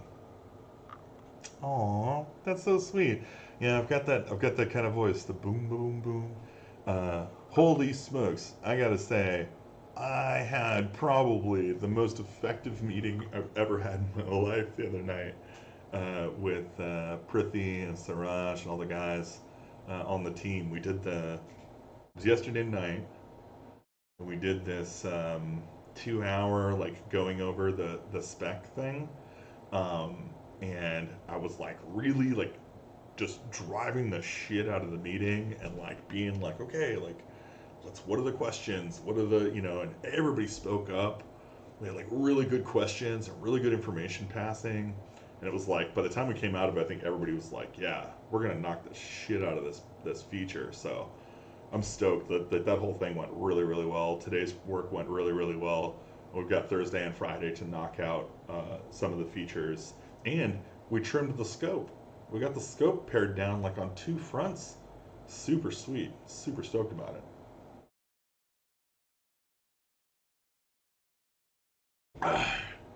Anyway, the reason I mention it is because I think my voice is my superpower. In meetings, when I speak, people listen. It's just how it goes. Um, I like listening to your voice too, though. I really like your accent. Drives me nuts. It's like I could just listen to a British accent all day. So, you and I should get on a show and talk about why Bitcoin is the virus that's going to wipe out humanity, or other political economic topics. I bet people would tune in for that shit. All right, incarnate. Nope. So I need a color layer. I need a non-color. Okay, it's gonna be my shade layer. All right. What do were spiders look like? I've kind of been using the shit out of this little like yellow brown set here. It's a good superpower because there are worse ones for sure. I'm pretty sure I've got some of the worst ones too. I kind of like the little blue-faced spider people. You know me, dog.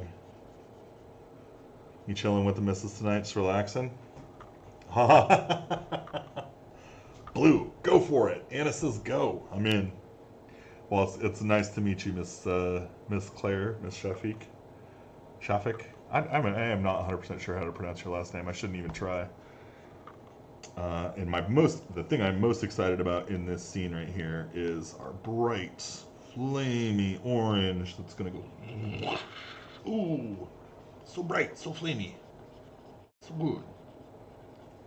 Okay, that's a pretty good color. And then we're gonna do an even brighter yellow metal here. And we're gonna.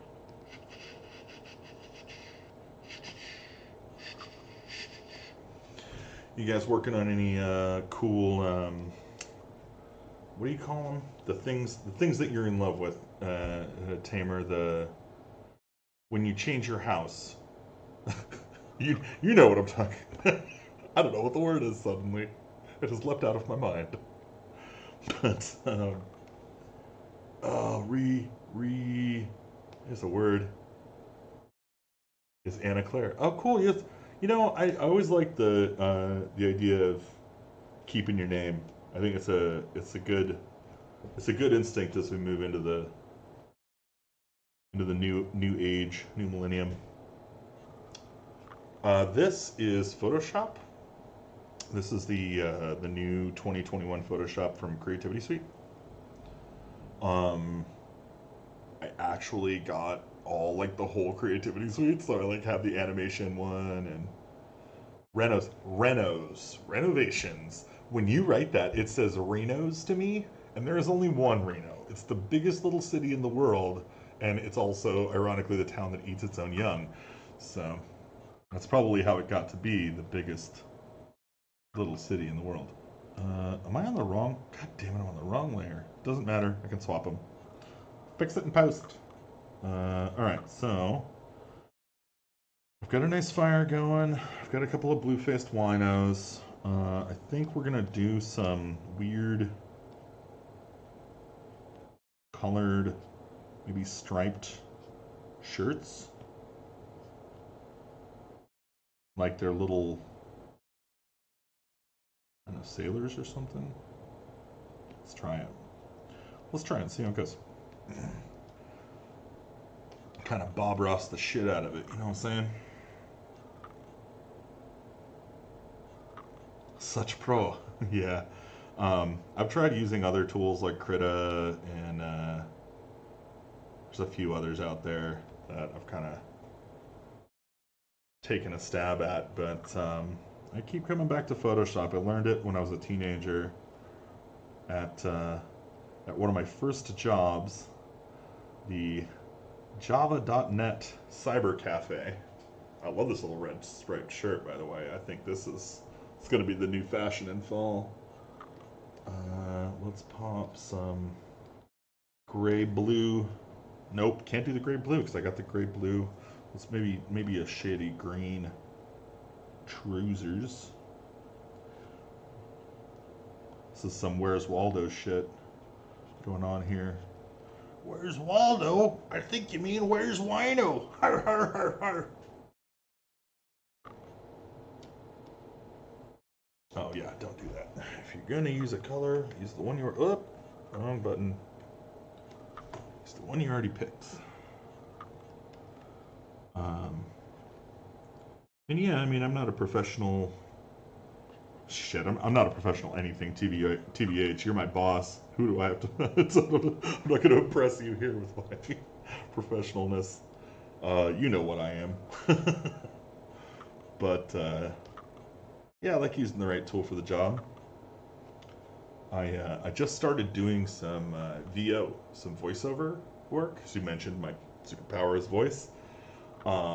And I was looking for the right tool for that job, and that's actually how I ended up getting the whole Photoshop suite this time. I got Adobe Audition, which is super cool. I've never had a tool like it in my life. It might be like a transcendent experience. It's pretty good. Did I just fuck up? No, I did not. Awesome. All right, so this is going to be the white-black layer. This is where we get our light and this guy's facing, so he's going to get a nice bunch of light in his face and some of this stuff here. And we'll boop. And then we're going to go ahead and... Whoa. Oh, interesting. Okay, well, I don't fuck with that. Oh, that's going to be a problem, actually. I might have to... I'm going to have to tinker with that, because that's going to be a problem. Kind of want, I guess, a little bit there. And then we'll swoop, and we'll put the black on the back of his head, and the back of his stuff, the back of his arm, back of the arm, dee-ba-dee-dee, dee-ba-dee-dee, little feet. And then what we do is we punch it down to about 40%. And I say, it just pops right out. I love it. It's like when art does itself. And actually, I'm thinking this might be best with a yellow overlay, maybe something like that. The black doesn't work with it, does it? Nope, can't do that. Cancel that. So let's do this a different way then. We will... Oh shit, that's not going to work at all. Because I used white. Can't colorize it.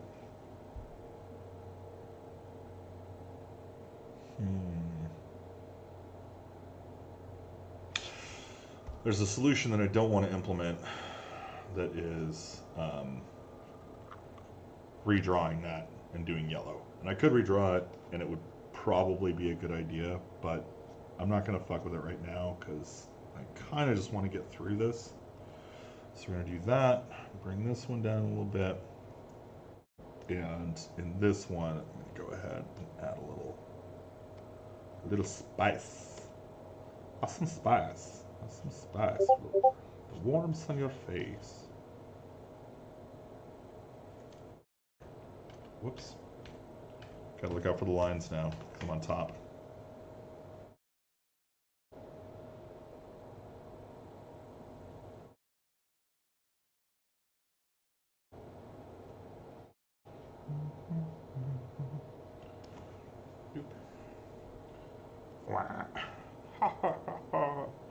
Alright, the moment of truth. Holy shit, it looks like a couple little spider guys sitting around a fire. Oh. What do you know? Worked. Cool. This is really kind of starting to come together, man. I'm going to finish this last cave. And then I need to shade the sand. Shading sand sounds less fun than it probably is going to be. It's probably going to be a hoot.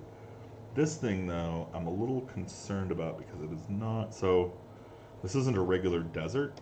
It's a doom desert in the decanter of delirium.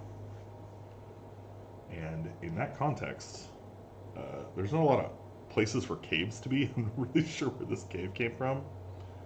But, oh god, I'm doing it on the wrong layer. I haven't done my prep, and I haven't sealed up the last layer, so let's do that first. Those will become linked. Hide that up. Okay, I still have to do the water cave and I have to do the black pyramid. So water cave's next. Pop group. What is this? I have an unknown layer. A layer of unknown origin. Who are you? Where do you go? Okay, you're not a layer. You're a decoy. Get out of here. Alright, so water cave goes in group. Renamed water cave. And let's pop one of these. I should stream for The Office while I'm working because I actually talk the whole time I'm coding. It's ridiculous. Some of the stupidest shit I say too. I'm hilarious when I'm talking to myself, man. I'm a hard crowd. So I gotta bust out the really silly jokes. None of that Mexican-Canadian bullshit like I was passing out earlier. Oh god. That didn't work. My water cave must be in front. Okay. And layer 45. Hello, layer 45. Come in. Layer 45, can you hear me?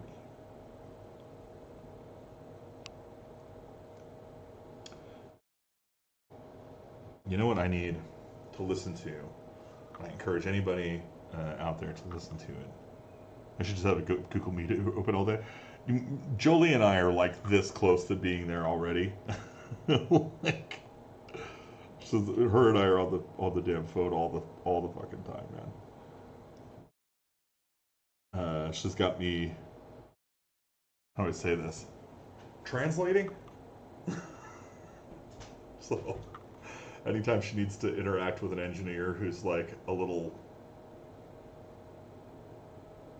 hard to communicate with, she'll tell me what she needs, and then I'll be like, oh well, you know, this engineer is really the one who would know that. And she's like, oh, okay, well maybe you ask them.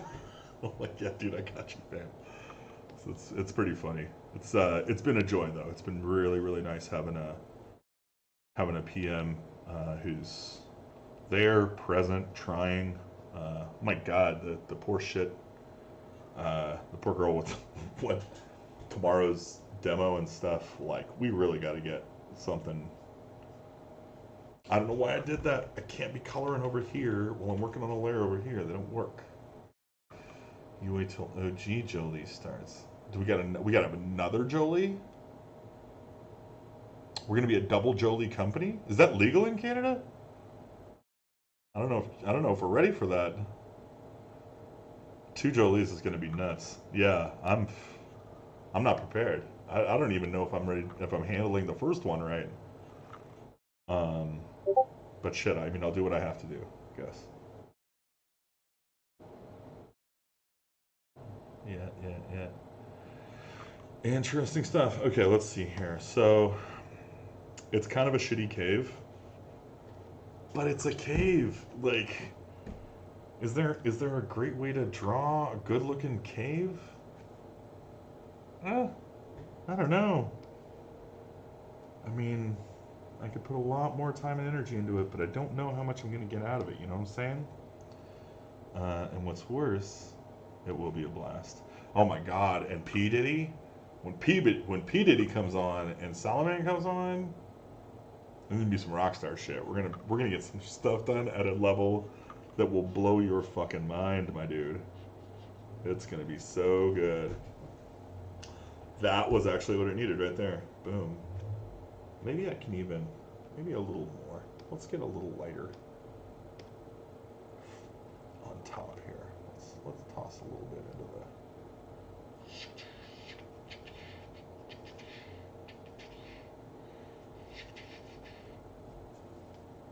the line there. That's so pretty. That's so fucking pretty. Even maybe do a little shading down here with some shit. You can't see it properly because it's got a bunch of grid stuff in front of it. But once we pop out a little bit, you can see it looks hand touched. Kissed with the wings of an angel. Alright.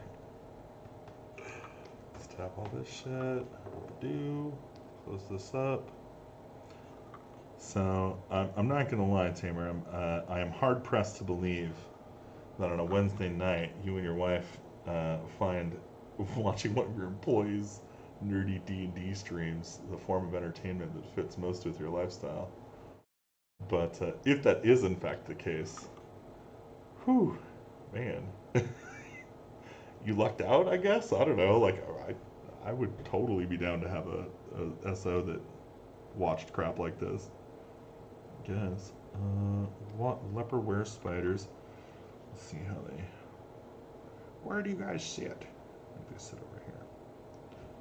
It seems like they're so far away, and everything else is so close. It's not a very balanced bottle. I don't know. God, that does look good, though. It does look really good. And they're about positioned right. And a little ladder in the front. All right, let's do this. Let's knock out this pyramid. Last one. And then I've got some tricks up my sleeve. Perfect pre-bedtime chilling. Nice, nice. Cool, man. Yeah, God, bedtime. That is coming up, isn't it? It's already 8:30. This is later than I usually stream. I'm usually just a 6 to 8. Try and keep it short and sweet, but tonight was a little bit of unexpected. I had a game scheduled for tonight, but my players, so my players ended up having to back out. My God, I'm gonna choke here in a sec. God, that didn't block it at all, did it? I just totally coughed in your ear. I'm such an ass. I'm so sorry. Anyway,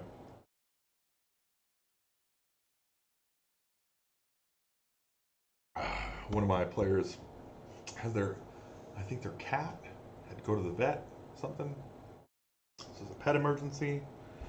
And then one of my other players just moved to Seattle, and their partner, like that traveled up there with them, is going back to Berkeley to live, and so they're kind of parting ways, which is sad. You know, it's sad to. It's kind of messed up because you're like you want to enjoy the time you have together. It's you know it's the last time you're gonna have together for a while, but you can't help but feel the sadness for that after time now, and so you're like, you know, in a way, you're kind of losing it twice. I don't know. It's weird. I don't know if it makes any sense, but it's true. It's really romantic. It's very deeply disturbing, and that's my favorite combination of things. I love things that are deeply romantically disturbing. Um, Gradient type solid is fine. I'm really kind of looking for you know, actually this might just work. Let me just try this real quick. We're gonna try a thing here. So that's not what I wanted at all. Control C. Are you not supposed to? Oh, is it doing it? It is doing it. Oh, okay, it's doing it. Hold on, that's the problem. So do I do? Okay, that's what I do. That makes sense. Okay, so Command Z, and I think a shift here will give me a straight line, so it'll always do it on the right line. I do this, and then with this, what I do is I change it from normal to ooh, any one of these light ones are the ones to use. I'm kind of vibing overlay. We're gonna check overlay first and see how it goes. But the idea here is that it'll light up the bottle. Kind of doesn't though. Maybe a little down on the fill, so it's not so shiny. And let's try soft light. Try hard light. That I think looks the most like the inside of a bottle, to be perfectly honest. I think that's the one I'm gonna have to go with. Then what I'm gonna do here is put need some rulers, show rulers. Cool, we got rulers. From rulers I can generate guides. So that's cool, guide, and geez.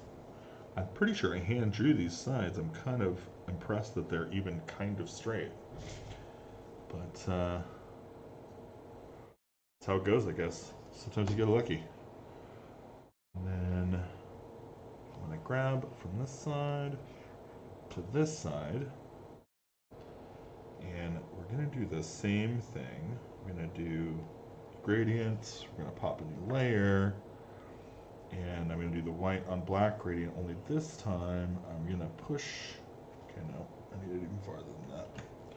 We're gonna push the black to the edges, so it's just a tiny shimmer of black. And then we're going to pop this in with a darken, multiply.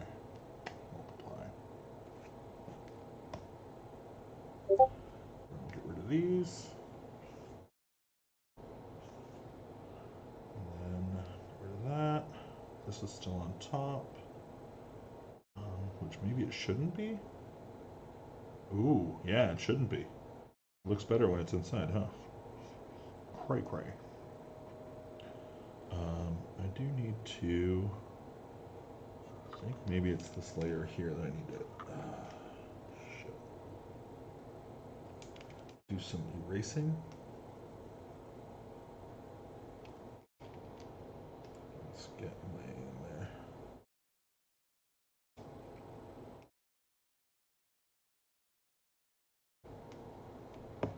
Cool. All right. Wow. Well, pretty good looking bottle of wine. Not too shabby. Not too shabby at all.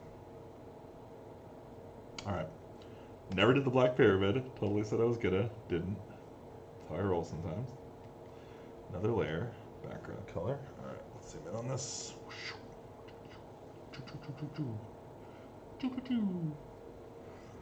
And okay, so the black pyramid is black.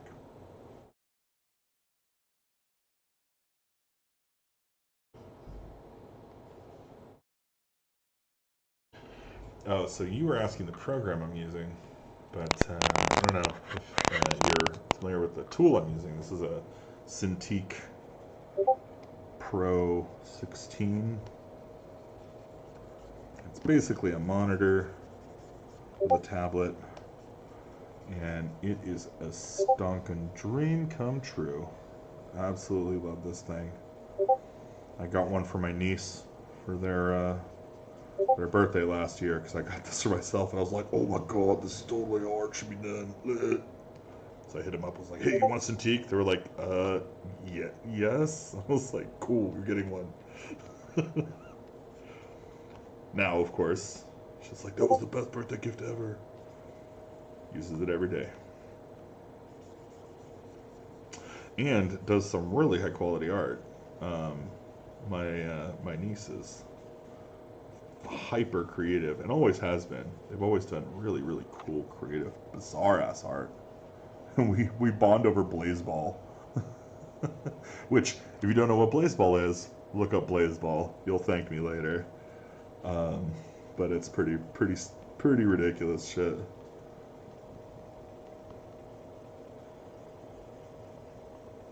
Yeah, it is kind of fancy. I like it. I'm a fancy tool. Legendary Lounge. Okay, so we're up into the tuning fork. You know what? I'm just gonna grade the tuning fork, and then we'll deal with it in effects and lighting. And I think to do that, we're gonna pop that layer. We're gonna do this, and I want to try out some things here. I want to do.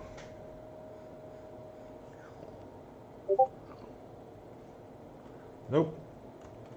That was the wrong thing to do. So, what we're going to do instead is I'm going to grab the polygonal lasso tool. We're going to snap off a triangle here so that I can't go outside the bounds. And then I'm going to grab this brush. I'm going to pop it up to a nice, ooh, too big. 77. 77 might be too big too. 66 is probably fine. And we're going to go with soft round. And it should just... Do you create art in non-digital media too? Well, I don't want to brag, but my macaroni artwork is on the fridge right now.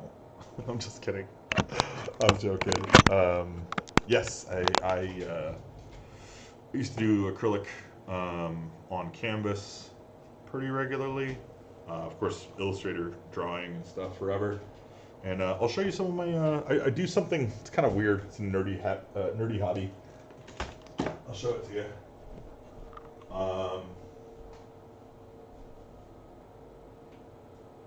Where's my? Oh, here we go.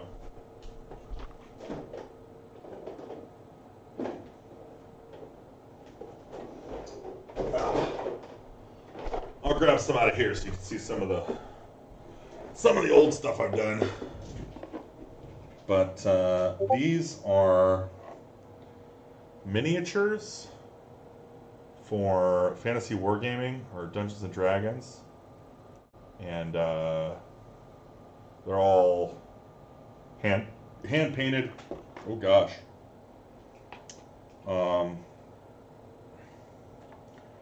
Kind of all different sorts here. I've got a really cool. Here's kind of a knight. Let's see if I can get that to focus. Probably not. Don't focus on my face. Anyway, you can kind of see him a little bit, but I have about, I don't know, 200 or so of these things, maybe more, maybe even a little bit less. But that's my nerd hobby. I paint minis.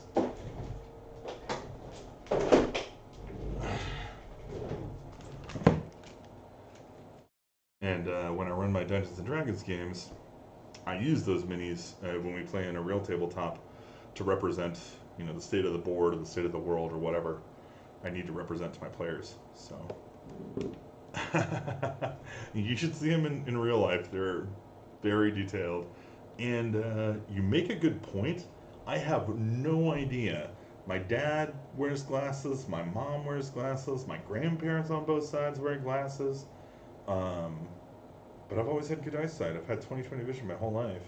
And I've been staring at a computer monitor for like 25 years. Like literally more than half of my life. I've been a computer, computer something. Doing something in computers. So yeah, I don't know. My mom made me carrots, beta carotene. I don't know. That's a thing? Yeah.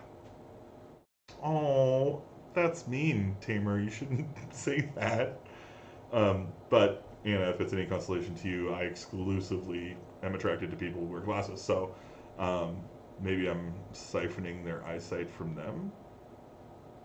I don't know. Anyway, enough about that. I think. So that was okay. So this is our. Oh, oh God! Doesn't that look good? I'm sorry. That looks kind of good. Magoo was already squinty. Isn't there like a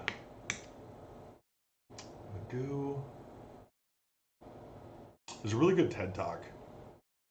Oh! It's about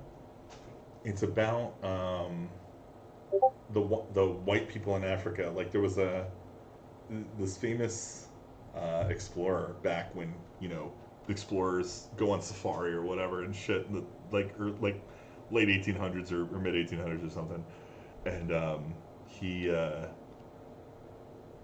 went out to Africa and he talked about this tribe that he found in the mountains, this tribe of Africans who was fair-skinned. Oh, so yours dipped at the end. It just changed suddenly for you, huh? That's crazy. I've no idea. I mean, I imagine it's a matter of time for me. I have no clue. Um, the Tamer looks so damn stylish in those glasses of his. And he's got no reason to be bitter. Is there a bunch of lag between, like, does it feel like I'm responding to you like way after you chat, or um let me know, because that's something I can adjust in my stream. I think I can make it like super short latency, if that's a thing at the end.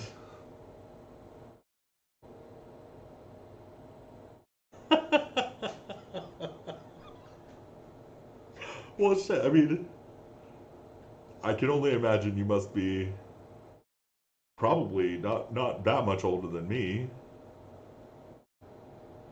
look, the meat bag goes down for everyone, you know? It's just a vehicle. Like, so can't be perfect all the way through. How old are you guys? It's very lag. Okay, cool. That's good to know. That's good to know. Let me see. I think I can change that. Let me check my settings here. Output stream. Cannot change these settings while I'm live.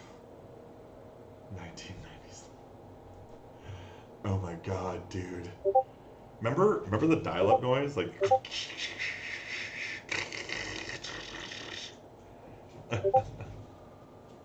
you know what? One of my favorite people in the world is a blind old lady, so it's all good. My mom, she's got the eyesight stuff, and she's, oh, she's probably in her 70s. She's about 65, I think. Are you kidding me? You're only 47. That's the same age as me, man. You're like 5 years older than me. Yeah, we're we're the same age. It's fine. Um, not long now. The Grim Reaper, I see him. I see him coming. Oh god, you're funny. So it turns out I cannot change. Whoops. I cannot change the stream latency while I'm streaming. But oh, my first one was a 14.4. So I get to beat on the weird old shit there. Not that I'm proud of it. The 14.4 was a piece of garbage, but I didn't have like anything better because I couldn't afford it. Like I just didn't have good computers when I was a kid. Like they were all super trashy. I remember putting together. I was stitching together like a 286 so I could run Corel Draw when I was like 16 years old, and by that point, of course, there were Pentiums out and shit. I just couldn't get one, so I was like, oh, I'm gonna curmudgeon this little 286 together and put my 27 floppy disks in there and get that thing running. It would never install. Like, I would get like halfway through the process, and it'd be like, blue screen. Like, fuck. That's so bad. Oh, to be young again. Anyway. Okay, so we got that. That looks good. I kind of want to touch this here. Oh, magic touch. Baby, can you feel my magic touch?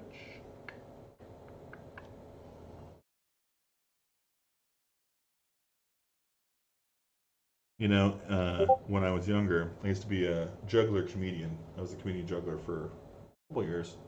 I was a like late teen, early 20s, and I at one point our first home LAN was coax 10 base T. Nice, nice. I think I remember ISDN being like the thing for a minute, and I couldn't get it. I was super disappointed that I couldn't get it. There's the mummy. Yeah, fine, whatever. But for a long time, it was in my mind that when I grew up, I was gonna do Muppets. I was gonna make and like perform as a Muppet. So to that end, I have spent, I shit you not, hundreds of hours in front of a mirror, hidden behind something so I can see the mirror with something in my hand, talking in funny voices and making sure the hand looks like it was talking. Practice ventriloquism with a Muppet. I just need to make a new Muppet. So that's the solution. The only cure for my L's, I'd say. Okay. This is pretty good. There is I have some issues with this thing, but I think I might be able to get around them. And I'm going to get around them by cheating. I'm going to use the magnetic lasso tool. And I'm going to hide everything else. Oh shit, did I? No, I didn't. Okay, cool. We're good. We're good. Boop, boop. Boop, boop. Black pyramid. Dun, dun, dun, dun. Dun, dun, dun, dun. Dun, dun, dun, dun, dun. So, two things I'm listening to later tonight after I get off stream because they've been stuck in my head the whole time. Jesus Christ Superstar and the Who's Tommy. That's what's happening. LAN parties. So, what did you guys play at your LAN parties? Because I remember LAN parties. What the fuck is this? Oh. Ah. Wah. Yee. Bejeezel. Flamazzo. Yeah. This is. Inappropriate. Okay. Sorry about that. The hell was that shit? Submit the Mummy Lord stats block. No, nobody cares. Okay.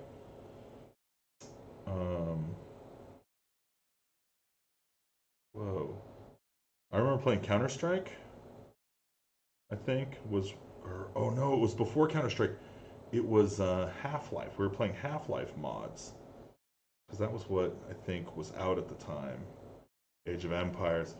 Did you ever play that Heroes of Might and Magic back in the day? That was my jam. Actually, I had an entire relationship one time that was based entirely on that game. Like, she came over to my house all summer, like every day for the summer, and played Heroes of Might and Magic in the chair next to me for the whole summer. We didn't say very much to each other. Like we're just sitting there playing video games together. And then one day, like I looked over at her, I was like, "Hey," and she was like, "Hey," and then we went in the room, banged, and then we were playing more video games, and that was our relationship for a while. She was actually really awesome, Joe Bob, Rochelle Lustalay. Gotta remember her name. I should remember all your relationship names. I think that's a key to being a class act. I've heard. Guess we'll see. Find out in the afterlife, right? St. Peter gives a shit. Let's throw this back here. Okay, so it's not the prettiest thing now. Age of Empires. So I'm trying to think. Age of Empires. I remember playing Civilizations. I don't think Age of Empires was in my purview at the time.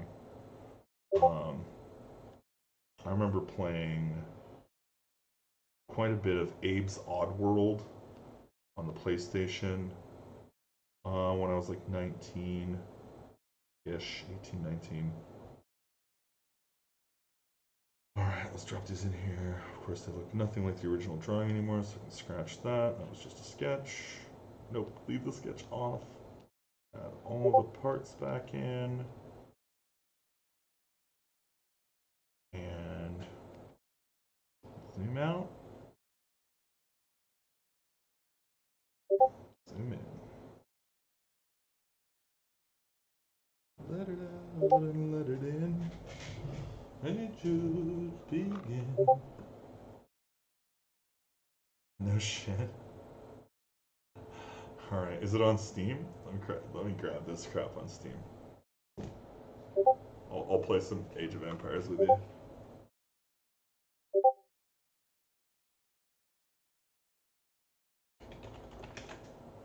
Do you still play with like your high school mates or whatever?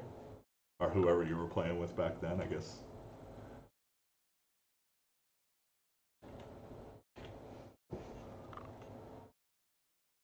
Okay.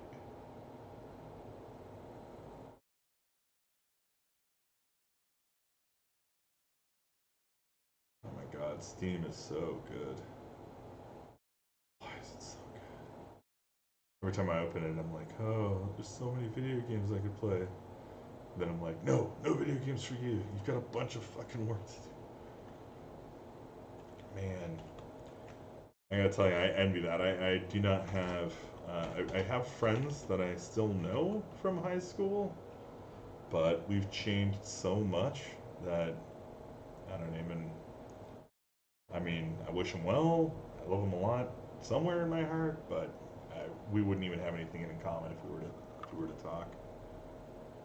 Holy shit! Are you kidding me? You guys are high school sweethearts?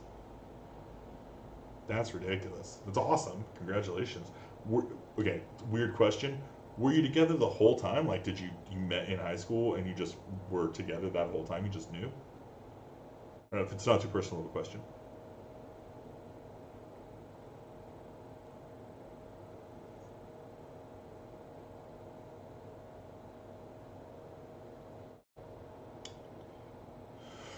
All right, they've got Age of Empires 2 Definitive Edition. They've got Age of Empires 3 Definitive Edition. They have Age of Empires 4.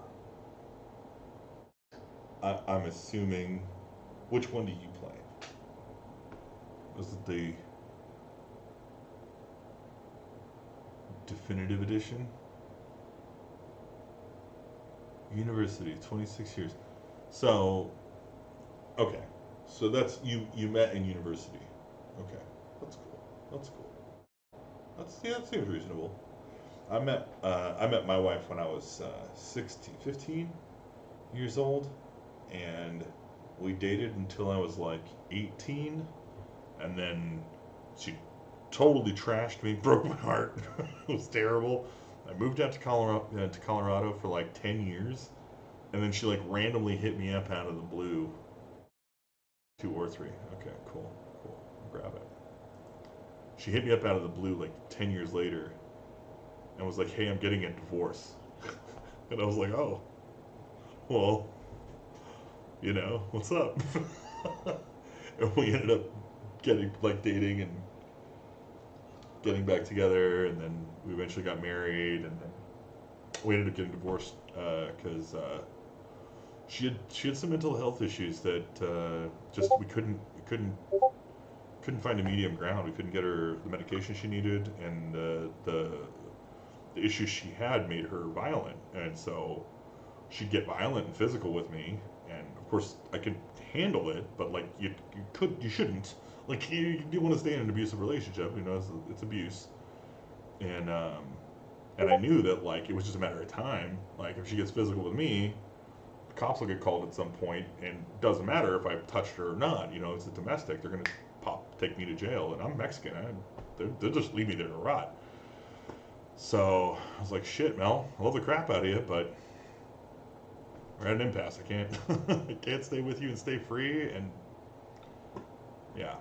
So I ended up separating and ultimately divorcing, which is too bad. She had some really cool kids from her last marriage. Actually, her ex-husband is a pretty cool guy too. TBH, wouldn't mind hanging out with that nerd, but yeah, not in the cards. Not in the cards. All right, so I'm pulling. Let's see. Okay, begin your experience. Wait, this is my discovery queue. That's not really what I clicked on. I don't think. Is it? Oh, right. Here we go. So they have a definitive edition collection bundle on sale right now.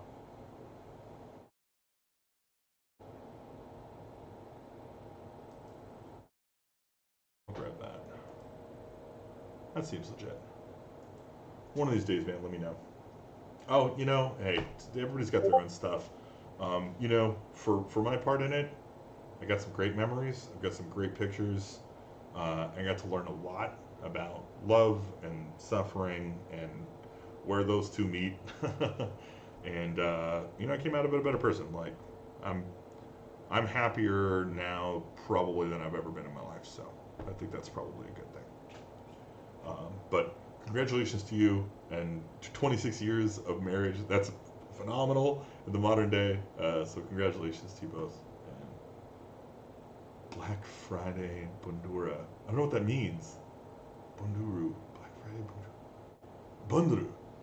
Black Friday Bunduru. Uh. Adios. Black Friday. Is it Black Friday? It's not Black Friday.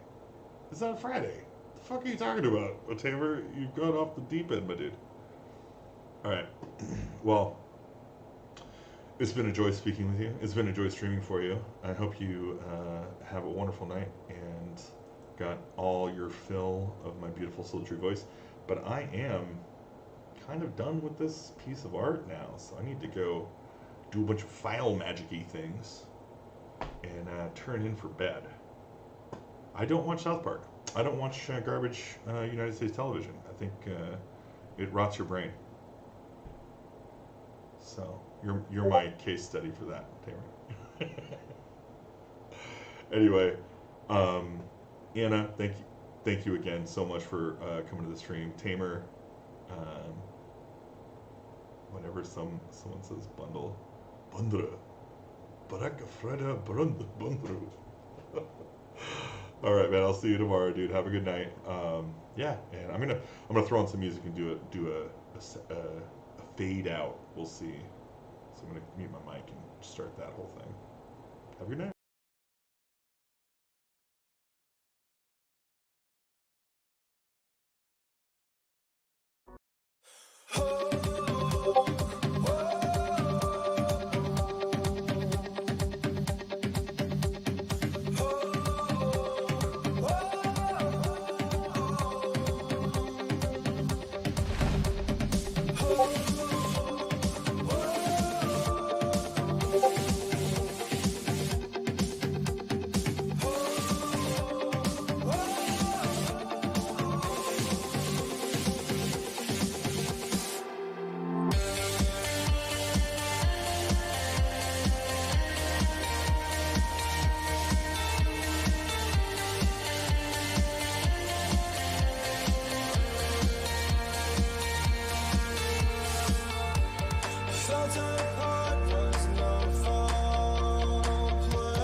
But you experience. Just don't look back, you can break out.